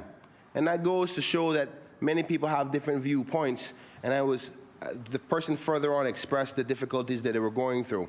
Another person said, once it does not impact future withdrawals for first-time home withdrawals, meaning those persons who withdraw money to buy their first home, if they're still okay to withdraw, then they're fine with it. I want to find one where somebody said no. This person said, it's hard to say yes or no, but I think it's too early for us to draw from our pensions now without really understanding how far and how long this pandemic would last. And it's a logical point. Are we doing it right now, or could we wait a few more months? But we have to respect that the cabinet has made the proper investigative processes to ask the specialists in the field, particularly those in the medical field, the chief medical officer, the HSA staff, as to what the studies are showing or how long this thing will take. And economists as well, I'm assuming, to give them advice on what the global market and the local market would be like. So I'm assuming, Mr. Speaker, they've gotten that advice and recognize that this will be in for a while, as we've heard from the Honorable Premier on his many press conferences so far. Mr. Speaker, particularly to the bill itself, there's an area that is concerning for me that I hope that the government may consider. And it is section 521(1)(b), and it reads, notwithstanding any other provision of this law to the contrary, a member who has departed the jurisdiction between the period commencing on 1st of February 2020 and ending on the date of the expiry section of the National Pensions Amendment Bill 2020. Now, Mr. Speaker, the reason why that concerns me is not that big of a deal, but it's something that could affect a Caymanian or two. For example, Mr. Speaker, if a Caymanian decided to go away to school and left the island in November or October, and it was intending to leave the island for a year period of study or 2 years period of study, but as a result of the pandemic overseas, had to come back home, will they be excluded in these circumstances? Also, Mr. Speaker, we have heard of the many flights of Caymanians coming back home who may have had pensions. Because they were away at the time before February the 1st, when they come back home, which chances are they will not have a job, will they not be able to access their pension? Mr. Speaker, I think the logical thing to have done would have been to at least put it back 6 months before February the 1st. That way, if somebody did leave the island that is a Caymanian, they would have had enough time to establish their lives and their foundations wherever they were living or is living now. That way they could be a part of the system, whether it's the United States or the UK, whereby they can access the benefits within that nation. Because if they have left before 6 months or were in the country before 6 months, chances are jurisdictions over there will not consider them as residents and therefore not have a chance to access the grants. And the only grants and savings that they would possibly have is here in the Cayman Islands. And it's important for me to think about Caymanians who are away and abroad. Mr. Speaker, one of the main concerns that I have, or one of the main things persons that are worried about this bill continue to say is, you know, we're taking away from the future and why can't we find any other options? Now, Mr. Speaker, I tried to challenge the view for good thinking to say, is there another option? And I couldn't come up with any other option that would be fast enough. And this is without speaking to the government themselves with the access to the information upon which they came to this decision. But in order, I've heard conversations like, why don't the government get a loan? We can go to the international banks and say, listen, we want a bullet bond for about $200 million to $200 to $500 million, which is almost equal to what the expected amount of withdrawals are going to be according to the Premier. But Mr. Speaker, how long would that process take? And timing is of the essence in this case, because when people don't have food to eat, when they don't have somewhere to live, when they're confused, when they're threatened, when they're frightened by something they can't see, things go through their mind. Mr. Speaker, I want to take this opportunity to congratulate the Police Commissioner and the Royal Command's Police Service and all the other agencies that are assisting them. Because to be honest with you, Mr. Speaker, every other jurisdiction that I'm aware of that is dealing with this pandemic has had a serious crime problem. Thankfully, by the good work and the quick decisions by this administration and by the working police, we have seen that there's not much of that has happened. But Mr. Speaker, I think we're in the honeymoon period, so to speak, if there is such a thing in any pandemic, which is the period of time where they still have some sort of money available to them. And if we do not act fast enough to make sure before that is depleted totally, people's minds and behaviors change. And I'm concerned about the potential effects that could have on crime. Mr. Speaker, another area of concern for me that was not in this bill is considerations for putting the money back once they've withdrawn it.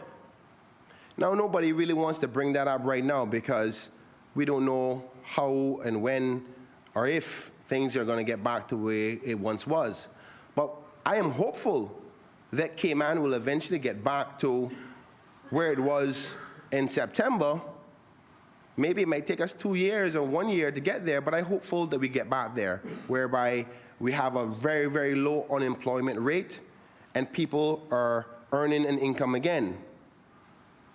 Mr. Speaker, with that in mind, I think that we should have considered in this bill, at the very least, maybe 2 years from now, or whenever the cabinet or the government of the day feels it fit, that the economy is in a strong enough place that they can bring another amendment to the National Pensions Law mandating the public that withdrew from the pensions now throughout this pandemic to add a few extra percentages to their pension contributions. Therefore, and it could be set for a period of time, whether it's 2 years, 3 years, at least to get back some of that money back that we take out. I don't think anybody in here would publicly want to say that this is a bad thing because it's getting the people money when they need it. But we also have to think about the future. And as you heard from all the members have expressed their thoughts about protecting the future, and it's all over the radio waves and Facebook, of persons who genuinely are concerned about our future pensions. The government, and any future government, also has to think about what the future of pensions will be like, because it will become a liability on the taxpayers and therefore the budget of any government when these persons who take away from their pensions become the age of retirement. And Mr. Speaker, I think that if we could have put a provision in this bill, and hopefully the AG could have speak to that if he intends to speak to this bill, about why we couldn't have put such a provision in this bill that would eventually mandate the public who withdraws from it to at least put back some of it when things are good again. Mr. Speaker, in wrapping up, because I said I was going to be quick, I want to take this opportunity to clarify some of the understandings of the pension bill, because there is a lot of people who are public servants and civil servants who feel slighted that they don't have the opportunity to withdraw from the public pension. First thing I want to say is the decision to allow that to change falls squarely in the hands of the Deputy Governor and the Governor himself. they're solely responsible for the civil service and those who are public service. They're in charge of the public service pension. We could not pass a bill in this honorable House without their okay, because they ultimately have to sign off on it. So in all true and fairness, if there's a query about why it shouldn't be happening or why it's not happening, it has to be on the lap or at the feet of the Deputy Governor and the Governor. They have that call to make that choice. But Mr. Speaker, I want to also say that there are many civil servants and public servants who can withdraw from pensions, but depending on what kind of plan it is. For example, I've had many inquiries from persons who are public servants who used to work in the private sector before. And just for clarity, because I know that this is a topic that a lot of people are tuned into, and I'm still getting questions via the phone. If you have a previous pension fund,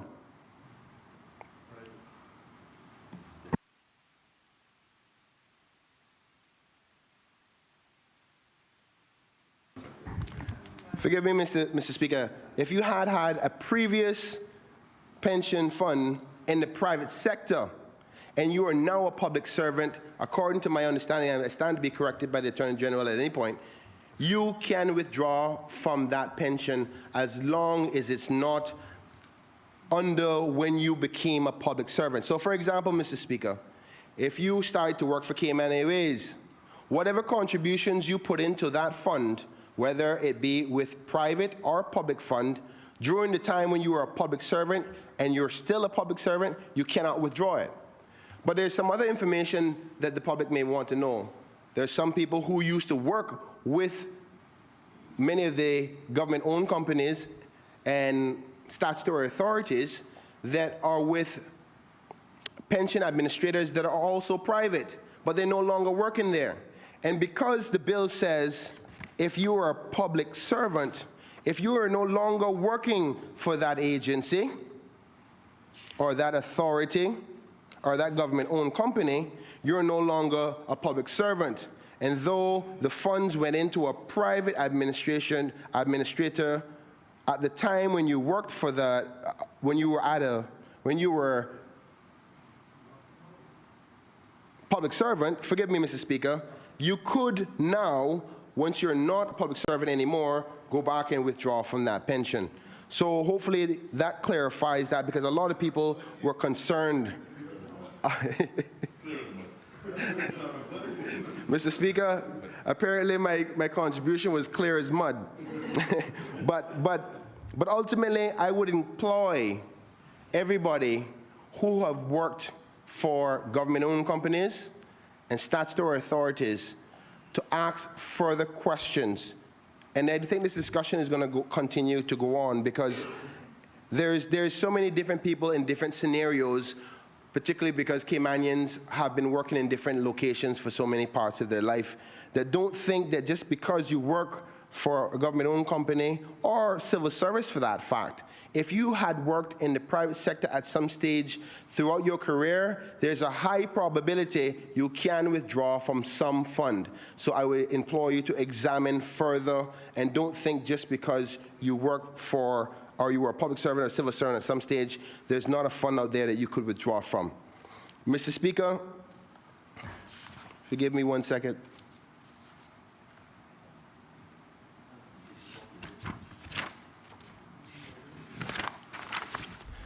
I think most people already know all of the government-owned companies and the statutory authorities. And, Mr. Speaker, if you don't know them, then you're probably not concerned about them, because you obviously will not be withdrawing from any of those funds. But just for the listening audience, here are the statutory authorities that are in the Cayman Islands.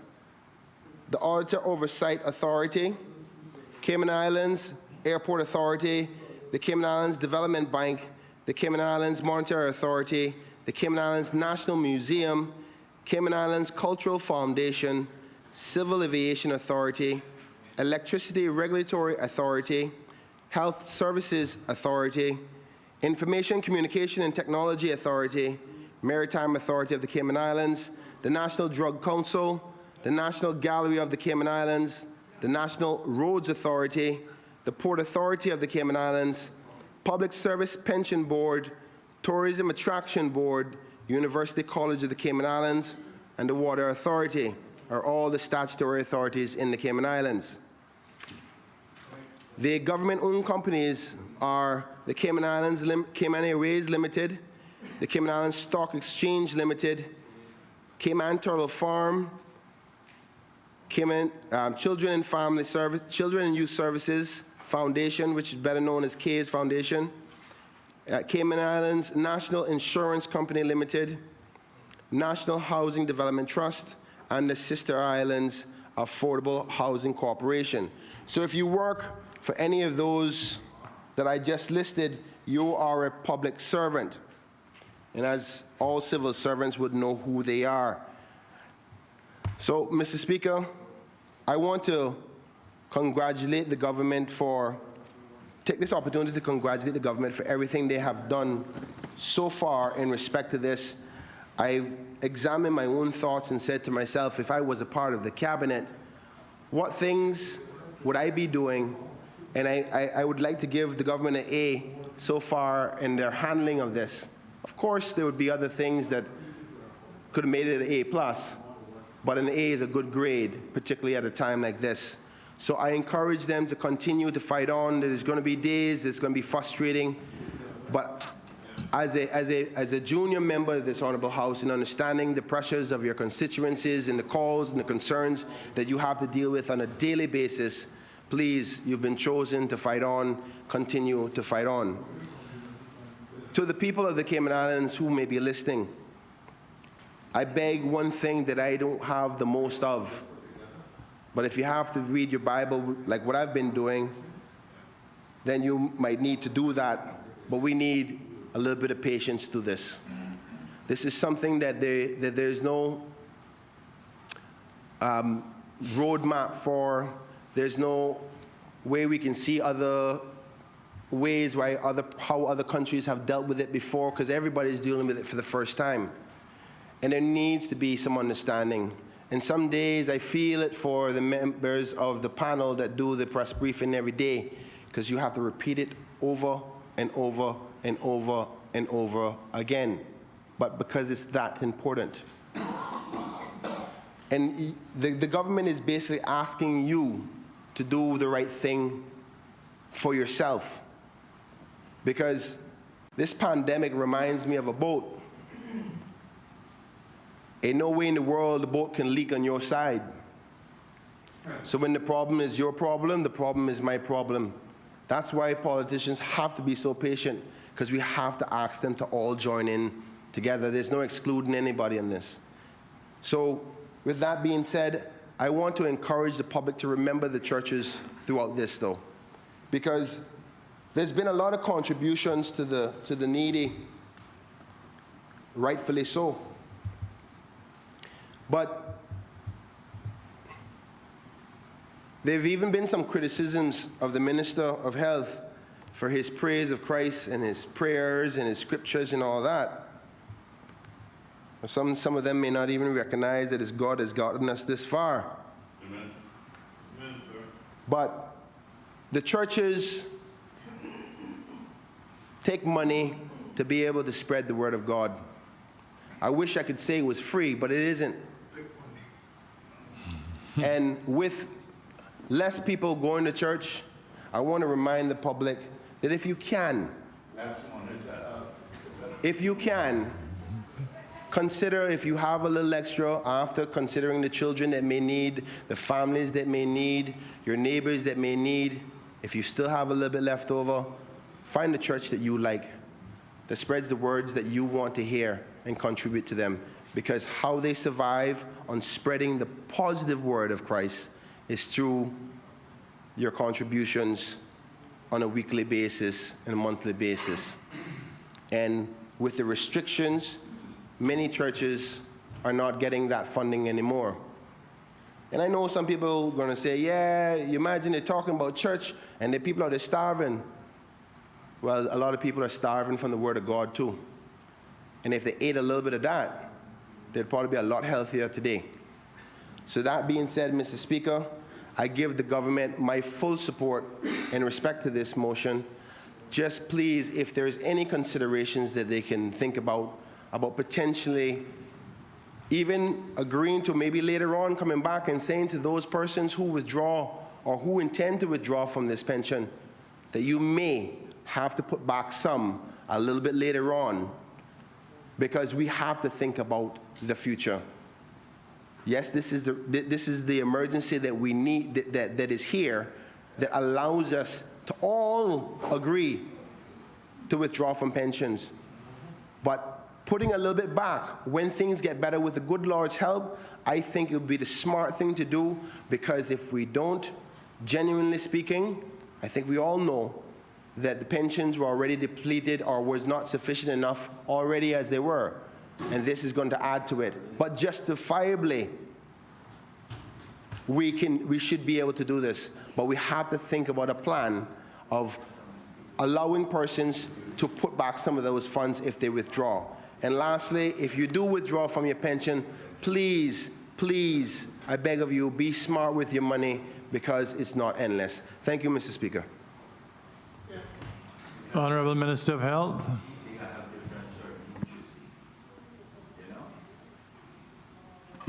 Thank you, Mr. Speaker. Very brief. Didn't intend to get up, but Dragged you up. I think I was dragged. No one intended they would have to, and I will only use English. Buenas noches.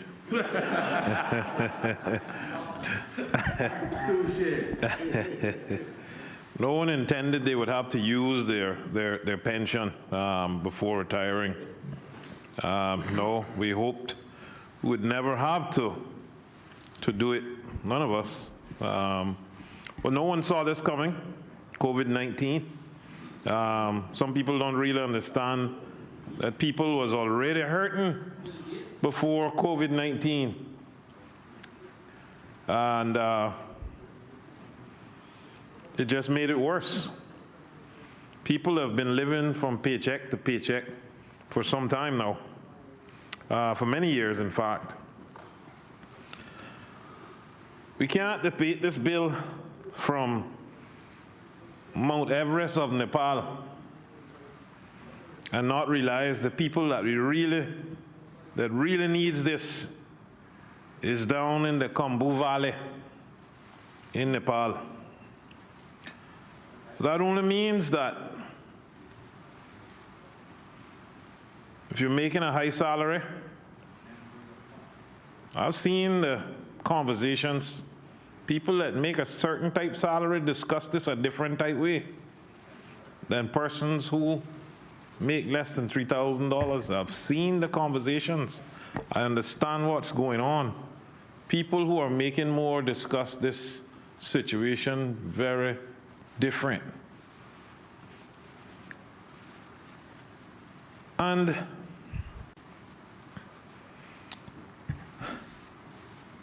Mr. Speaker, people need support in many ways at this time. It's unprecedented. We don't know when it's going to end. Vaccine, nowhere in sight. 18 months is what they first discussed. The government had the foresight to see down the road and recognize what was coming. We're at that point now where we closed our borders at the 22nd of March. We're some 1 month into that now, Mr. Speaker. This is the time now where companies are laying off staff or can't pay their staff anymore or want to continue going. And we hear the cries. We hear the cries from employees. We hear the cries from the business owners. We hear the cries, Mr. Speaker. And some argue that most who take their money now means that when you retire, you won't have anything. But I ask the question, do you see COVID-19 killing teenagers now? Some young people, healthy people, they won't get to retire.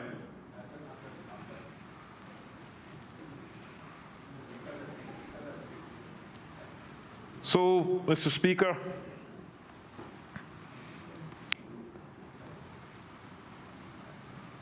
some people need this money to keep living. Some business owners need this to keep their small businesses afloat.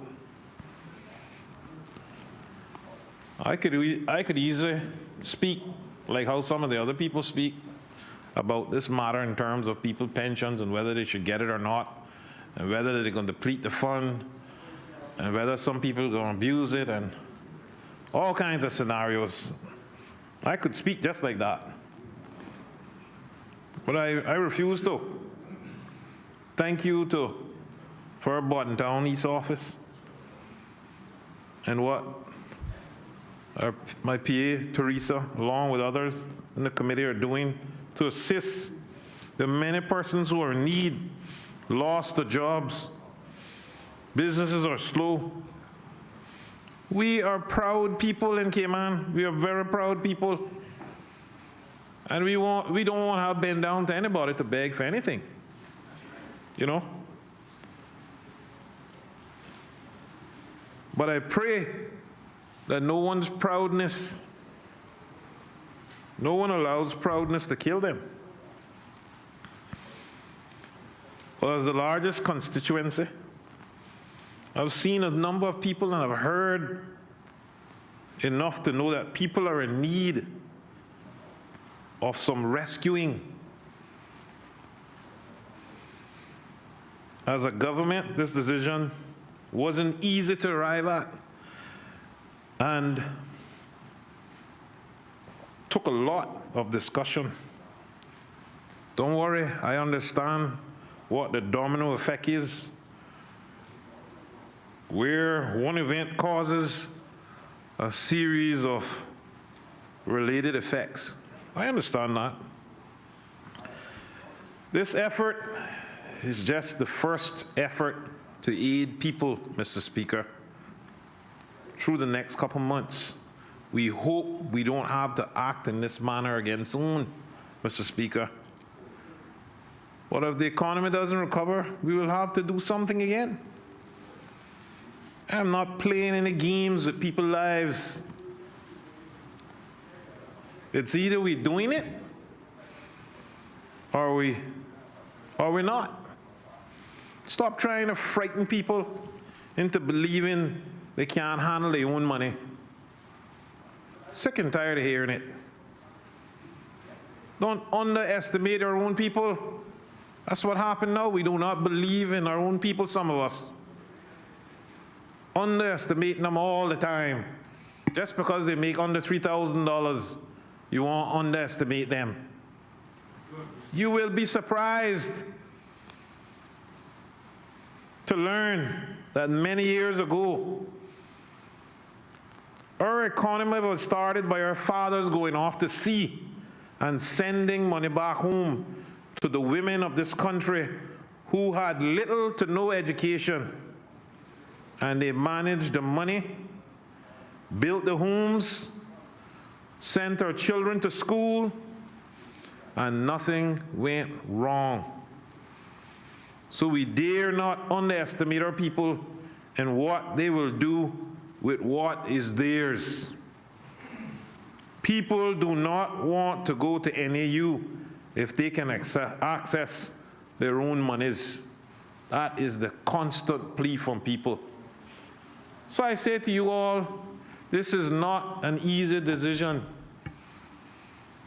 to ask people to take away from what is to be for their future. Good. We understand that. Government understands that. But what I'm not doing is turning my back on its people when they need us at a time of confusion and fear throughout the whole world that we haven't seen in 102 years since the Spanish flu. There are some persons who call and message about different categories, or whether you're a SAG, or if you can get the money, whether you're a public servant, whether you're a former public servant, whether you're a public servant and left, whether you're in private first and now working for a public servant, can I still access? The Premier will speak to that. And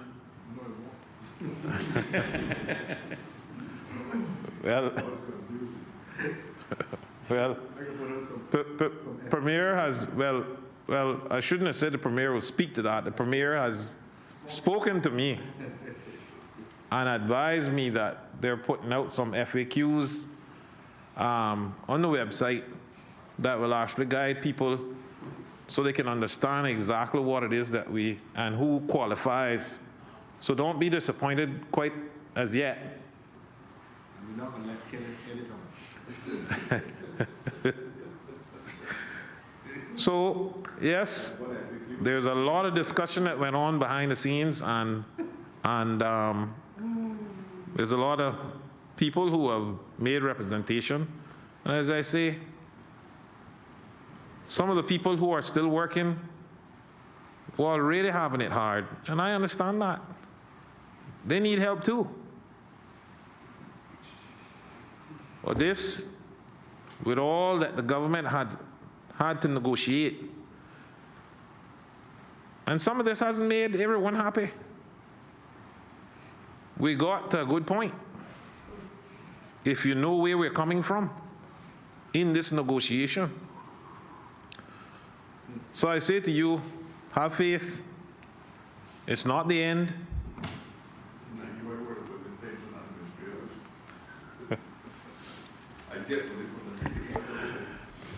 And as a country, I thank you for your patience. The government is constantly listening. This is a fluid situation. It's not the end. As I said, we will constantly look at what needs to be done and what sectors of the community needs to be uplifted in this time of need.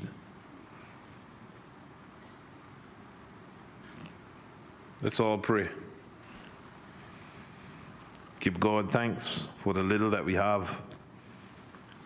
In Jesus' name, amen. God bless.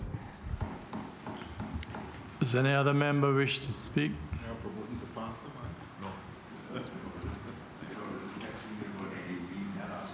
If no other member wishes to speak, does the honourable mover wish to exercise his right of reply?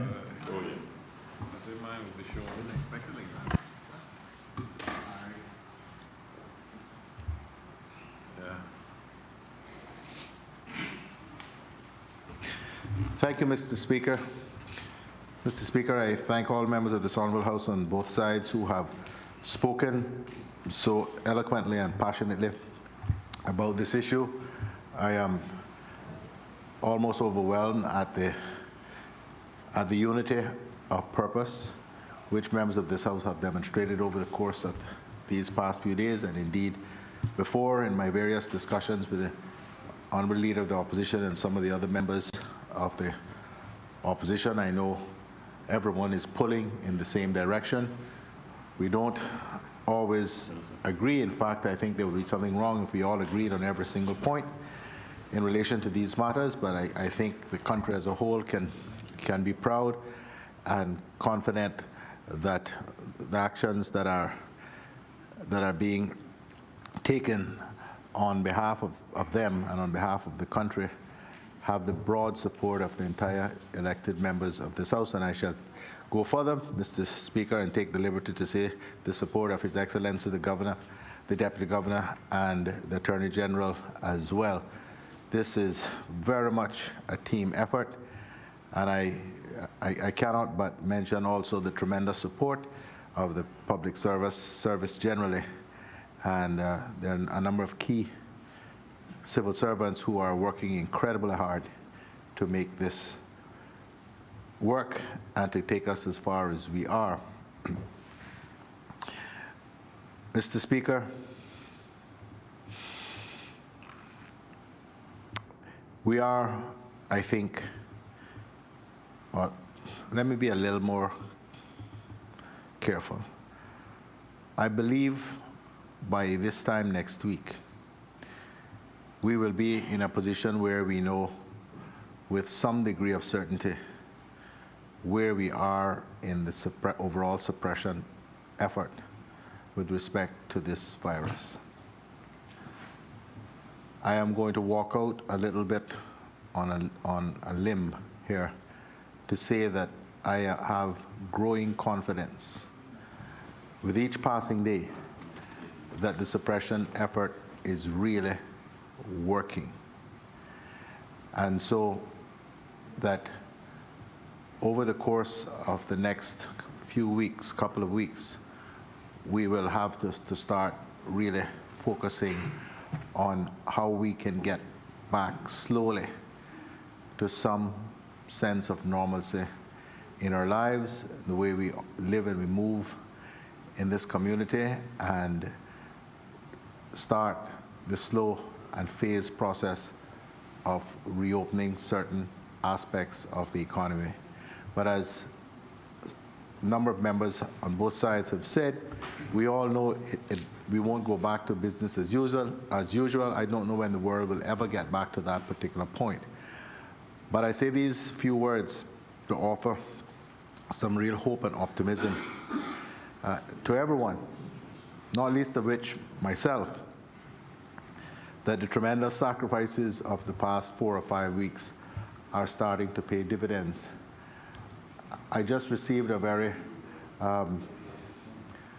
insightful article, which was just sent to me by email by His Excellency the Governor, about the debate that is going on in the United Kingdom right now, even between cabinet ministers about whether or not to reopen the economy, whether that is more critical, or whether continued suppression of the virus is the way to go.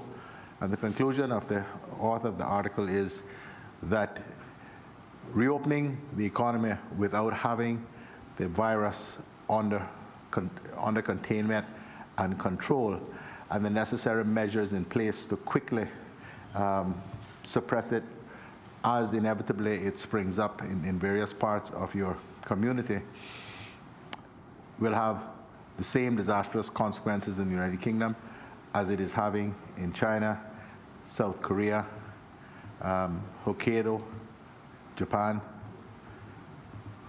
because you absolutely cannot have a working economy if people walk about with fear of contracting the disease, always looking over their shoulder for this invisible terror. You have to be able to instill in your community a sense of confidence while still continuing to practice physical distancing, wearing masks, and various other measures for protection, and avoiding the congregation of large numbers of people. And so that, Mr. Speaker, has simply reinforced my personal resolve that the strategy that we employed from the very beginning and that we continue to pursue is, quite frankly, the only way to go until there is a vaccine or a cure. Because trying to open the economy and say, well, we have to get on, because if we do not reopen the economy, we're not going to have any economy left to reopen when we get there, is I think, a short-term panicked response to what is a long-term issue. We have, I think, advantages that few countries in the world have. The benefit of being able to stay where we are now and see what is working and what hasn't worked right across the world. We have the ability to, quite frankly, test every single person that is here to see whether they have it or not. And I think the principal reason why we have had no deaths here, well, I shouldn't say that. The poor unfortunate Italian gentleman who came, but he came here with it, and he did expire, sadly. But the reason why I believe we've had no local deaths so far, in large part, is the fact that they are able to get top quality care and attention because our system is not stressed. We have more than adequate resources, human and otherwise, to be able to attend to these people. And that is a key factor in this, in whether or not people survive this disease. I'm not sure how many people actually watched the performance, that's the wrong word, the appearance of the clinicians who are dealing with COVID-19 on GIS today.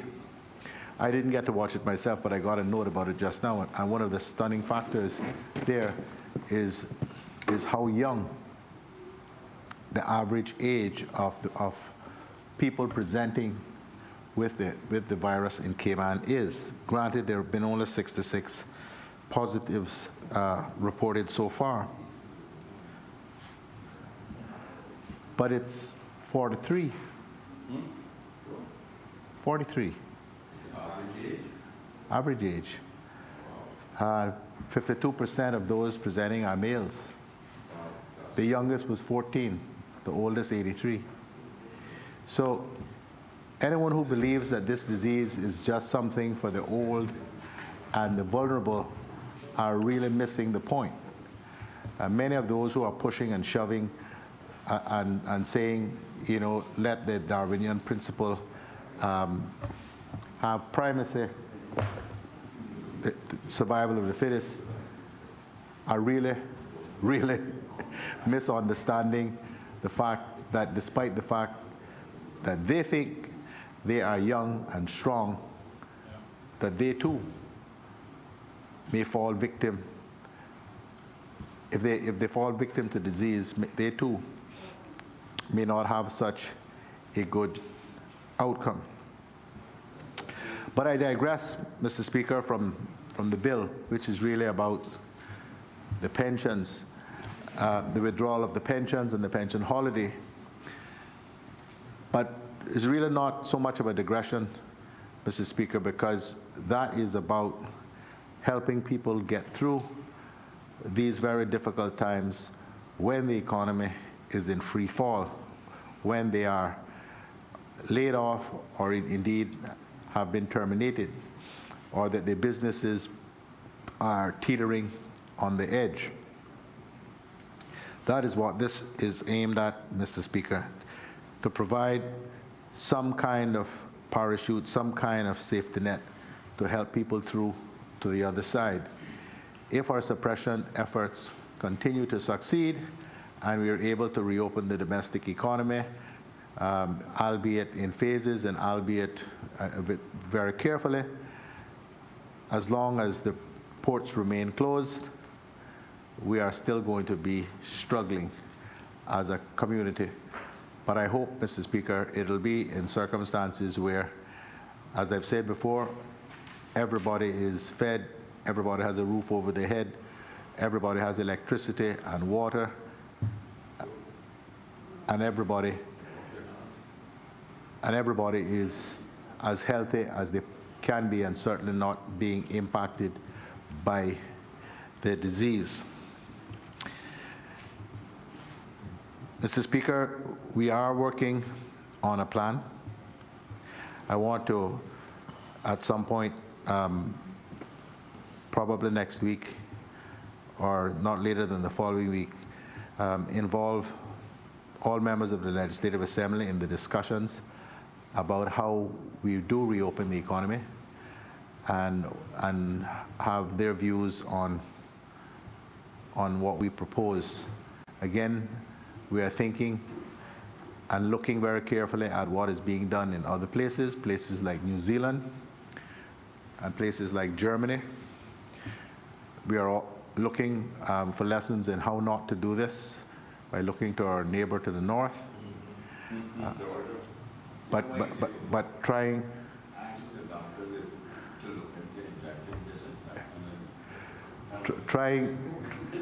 to shape a plan which suits Cayman.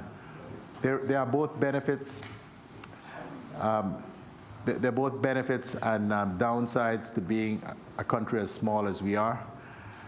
But one of the upsides of it being so small is that what we do can really have immediate impact because the place is so small and because the population is so small. I believe that Cayman Brac and Little Cayman will come in for separate and distinct treatment because, thankfully, prayerfully, there is so far no evidence of COVID-19 in Little Cayman. There's been one case in Cayman Brac. There's been no other positives reported in now 3 weeks. So we are increasingly optimistic about them. And of course, questions about whether or not we do need to maintain in the longer term a curfew or indeed even shelter-in-place provisions there, which simply mirror what are here, are things that we are carefully considering. Quite frankly, we have the ability to in one day test everybody in Little Cayman, and in a couple of days everybody in Cayman Brac. So all of those things are being considered so that we can hopefully get as many people as possible back to having some sense of normalcy about their lives. And so, Mr. Speaker, I won't go in again to the technicalities of the bill and the proposed changes. I did so in some detail when I opened. Some members with varying degrees of success have attempted to explain the bill during their expositions in this House. But I would ask people to pay attention to the government website as soon as the bill has been assented to by His Excellency and gazetted. I propose to put up on the website, or have put up on the website, frequently asked questions so that people can go there and access it and get the information. I think we now have a pretty clear indication of the concerns that people have, the kind of questions that people have. And I know, as all members of this House know, that our constituents have no qualms whatsoever, no fears of messaging each of us and asking for advice and guidance. And I hope all members themselves will do the necessary work, make the necessary inquiries so that they are able to accurately respond to the questions that their various constituents may have.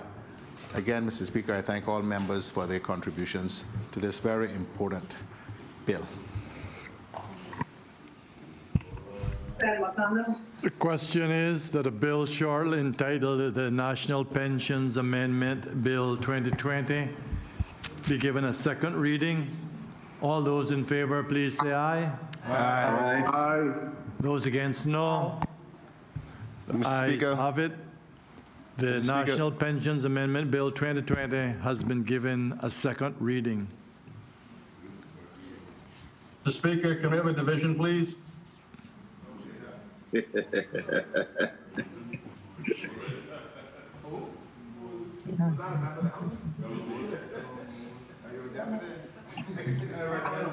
The vote has already been taken. Play games. Yeah, take it on the, you can take it on the third reading. Then you get it on. You can take it on the third reading. Vote on, pass it. Already after the division. No, you can't. Once he has announced that it has been. Try to. Oh, yeah.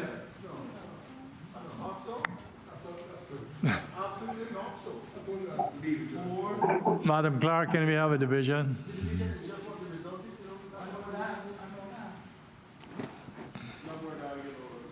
Ay, ay, ay. Huh? Yeah, two people has asked for it. Please, may we have a division?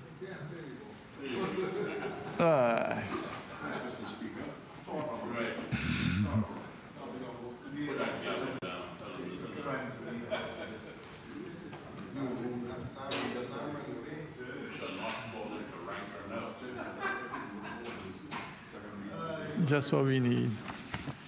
I don't know what you trying to cover up. Something wrong with there, what? No, I'm afraid he. government members on the shoulder.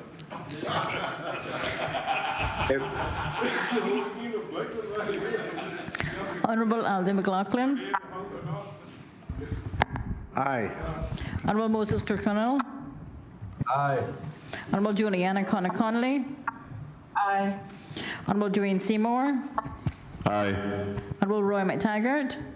Aye. Honorable Joseph Hugh. Aye. Honorable Tara Rivers.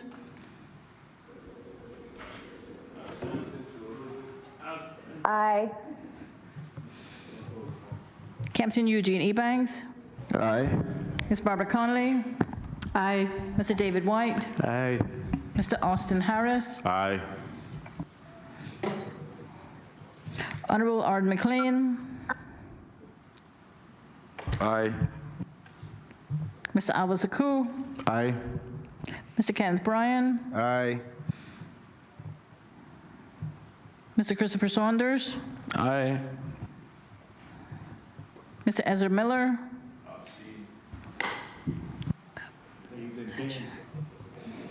Mr. Barney Bush.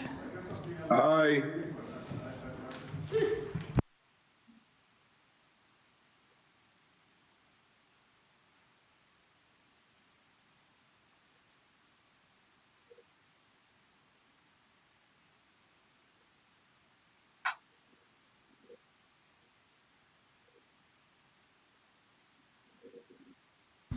The results, 16 ayes, 1 abstention. The bill has been passed.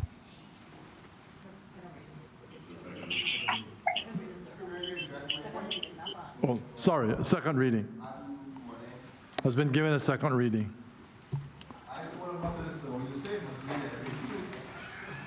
Madam Clerk, Customs and Border Control Amendment Bill 2020.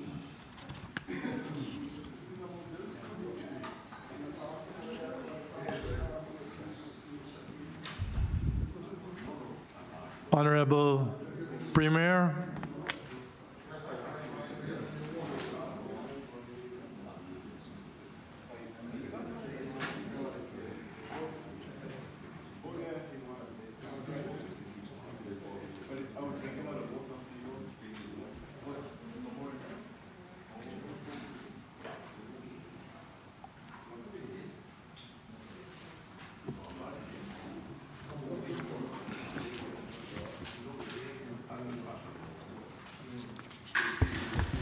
Mr. Speaker, I beg to move the second reading of the Customs and Border Control Amendment Bill 2020. the bill has been duly moved. Does the mover wish to speak thereto? Thank you, Mr. Speaker. Mr. Speaker, I think most members would have seen the announcement put out this afternoon by the government relating to the amnesty that has been granted to persons who are in breach of various immigration provisions as a result principally of the COVID-19 crisis. Mr. Speaker, there was some concern about whether or not the Cabinet had the authority to issue such a directive to Customs and Border Control that we wish to see such an amnesty put into effect. We did not want people being arrested for breach of the various immigration provisions, but as a result of various systems not being up and running and almost all employers not being in a position where they can regularize the immigration affairs of their employees. So, Mr. Speaker, this very short bill provides for the giving of directions by Cabinet to the Director of Customs and Border Control as to the performance of the functions of the Customs and Border Control and the exercise of its powers. This ability exists in various statutes, including the Immigration Transition Law 2018, and is particularly useful in times of crisis, such as the one we are currently in the midst of, as a means of giving directions without the need for formal amendment to primary or secondary legislation. Does any other member wish to speak? Does any other member wish to speak? If no other member wish to speak, does the mover of the bill wish to exercise his right of reply?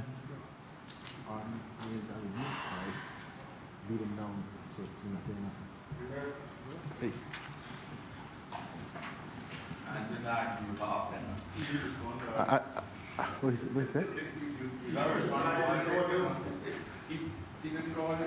I'm sorry, Mr. Speaker. I was having a word with the Honorable Attorney General. Has the Leader of the Opposition been up to some mischief, sir? No, I didn't know if he had said anything. Yeah. Thank you, Mr. Speaker. A moment of levity is good.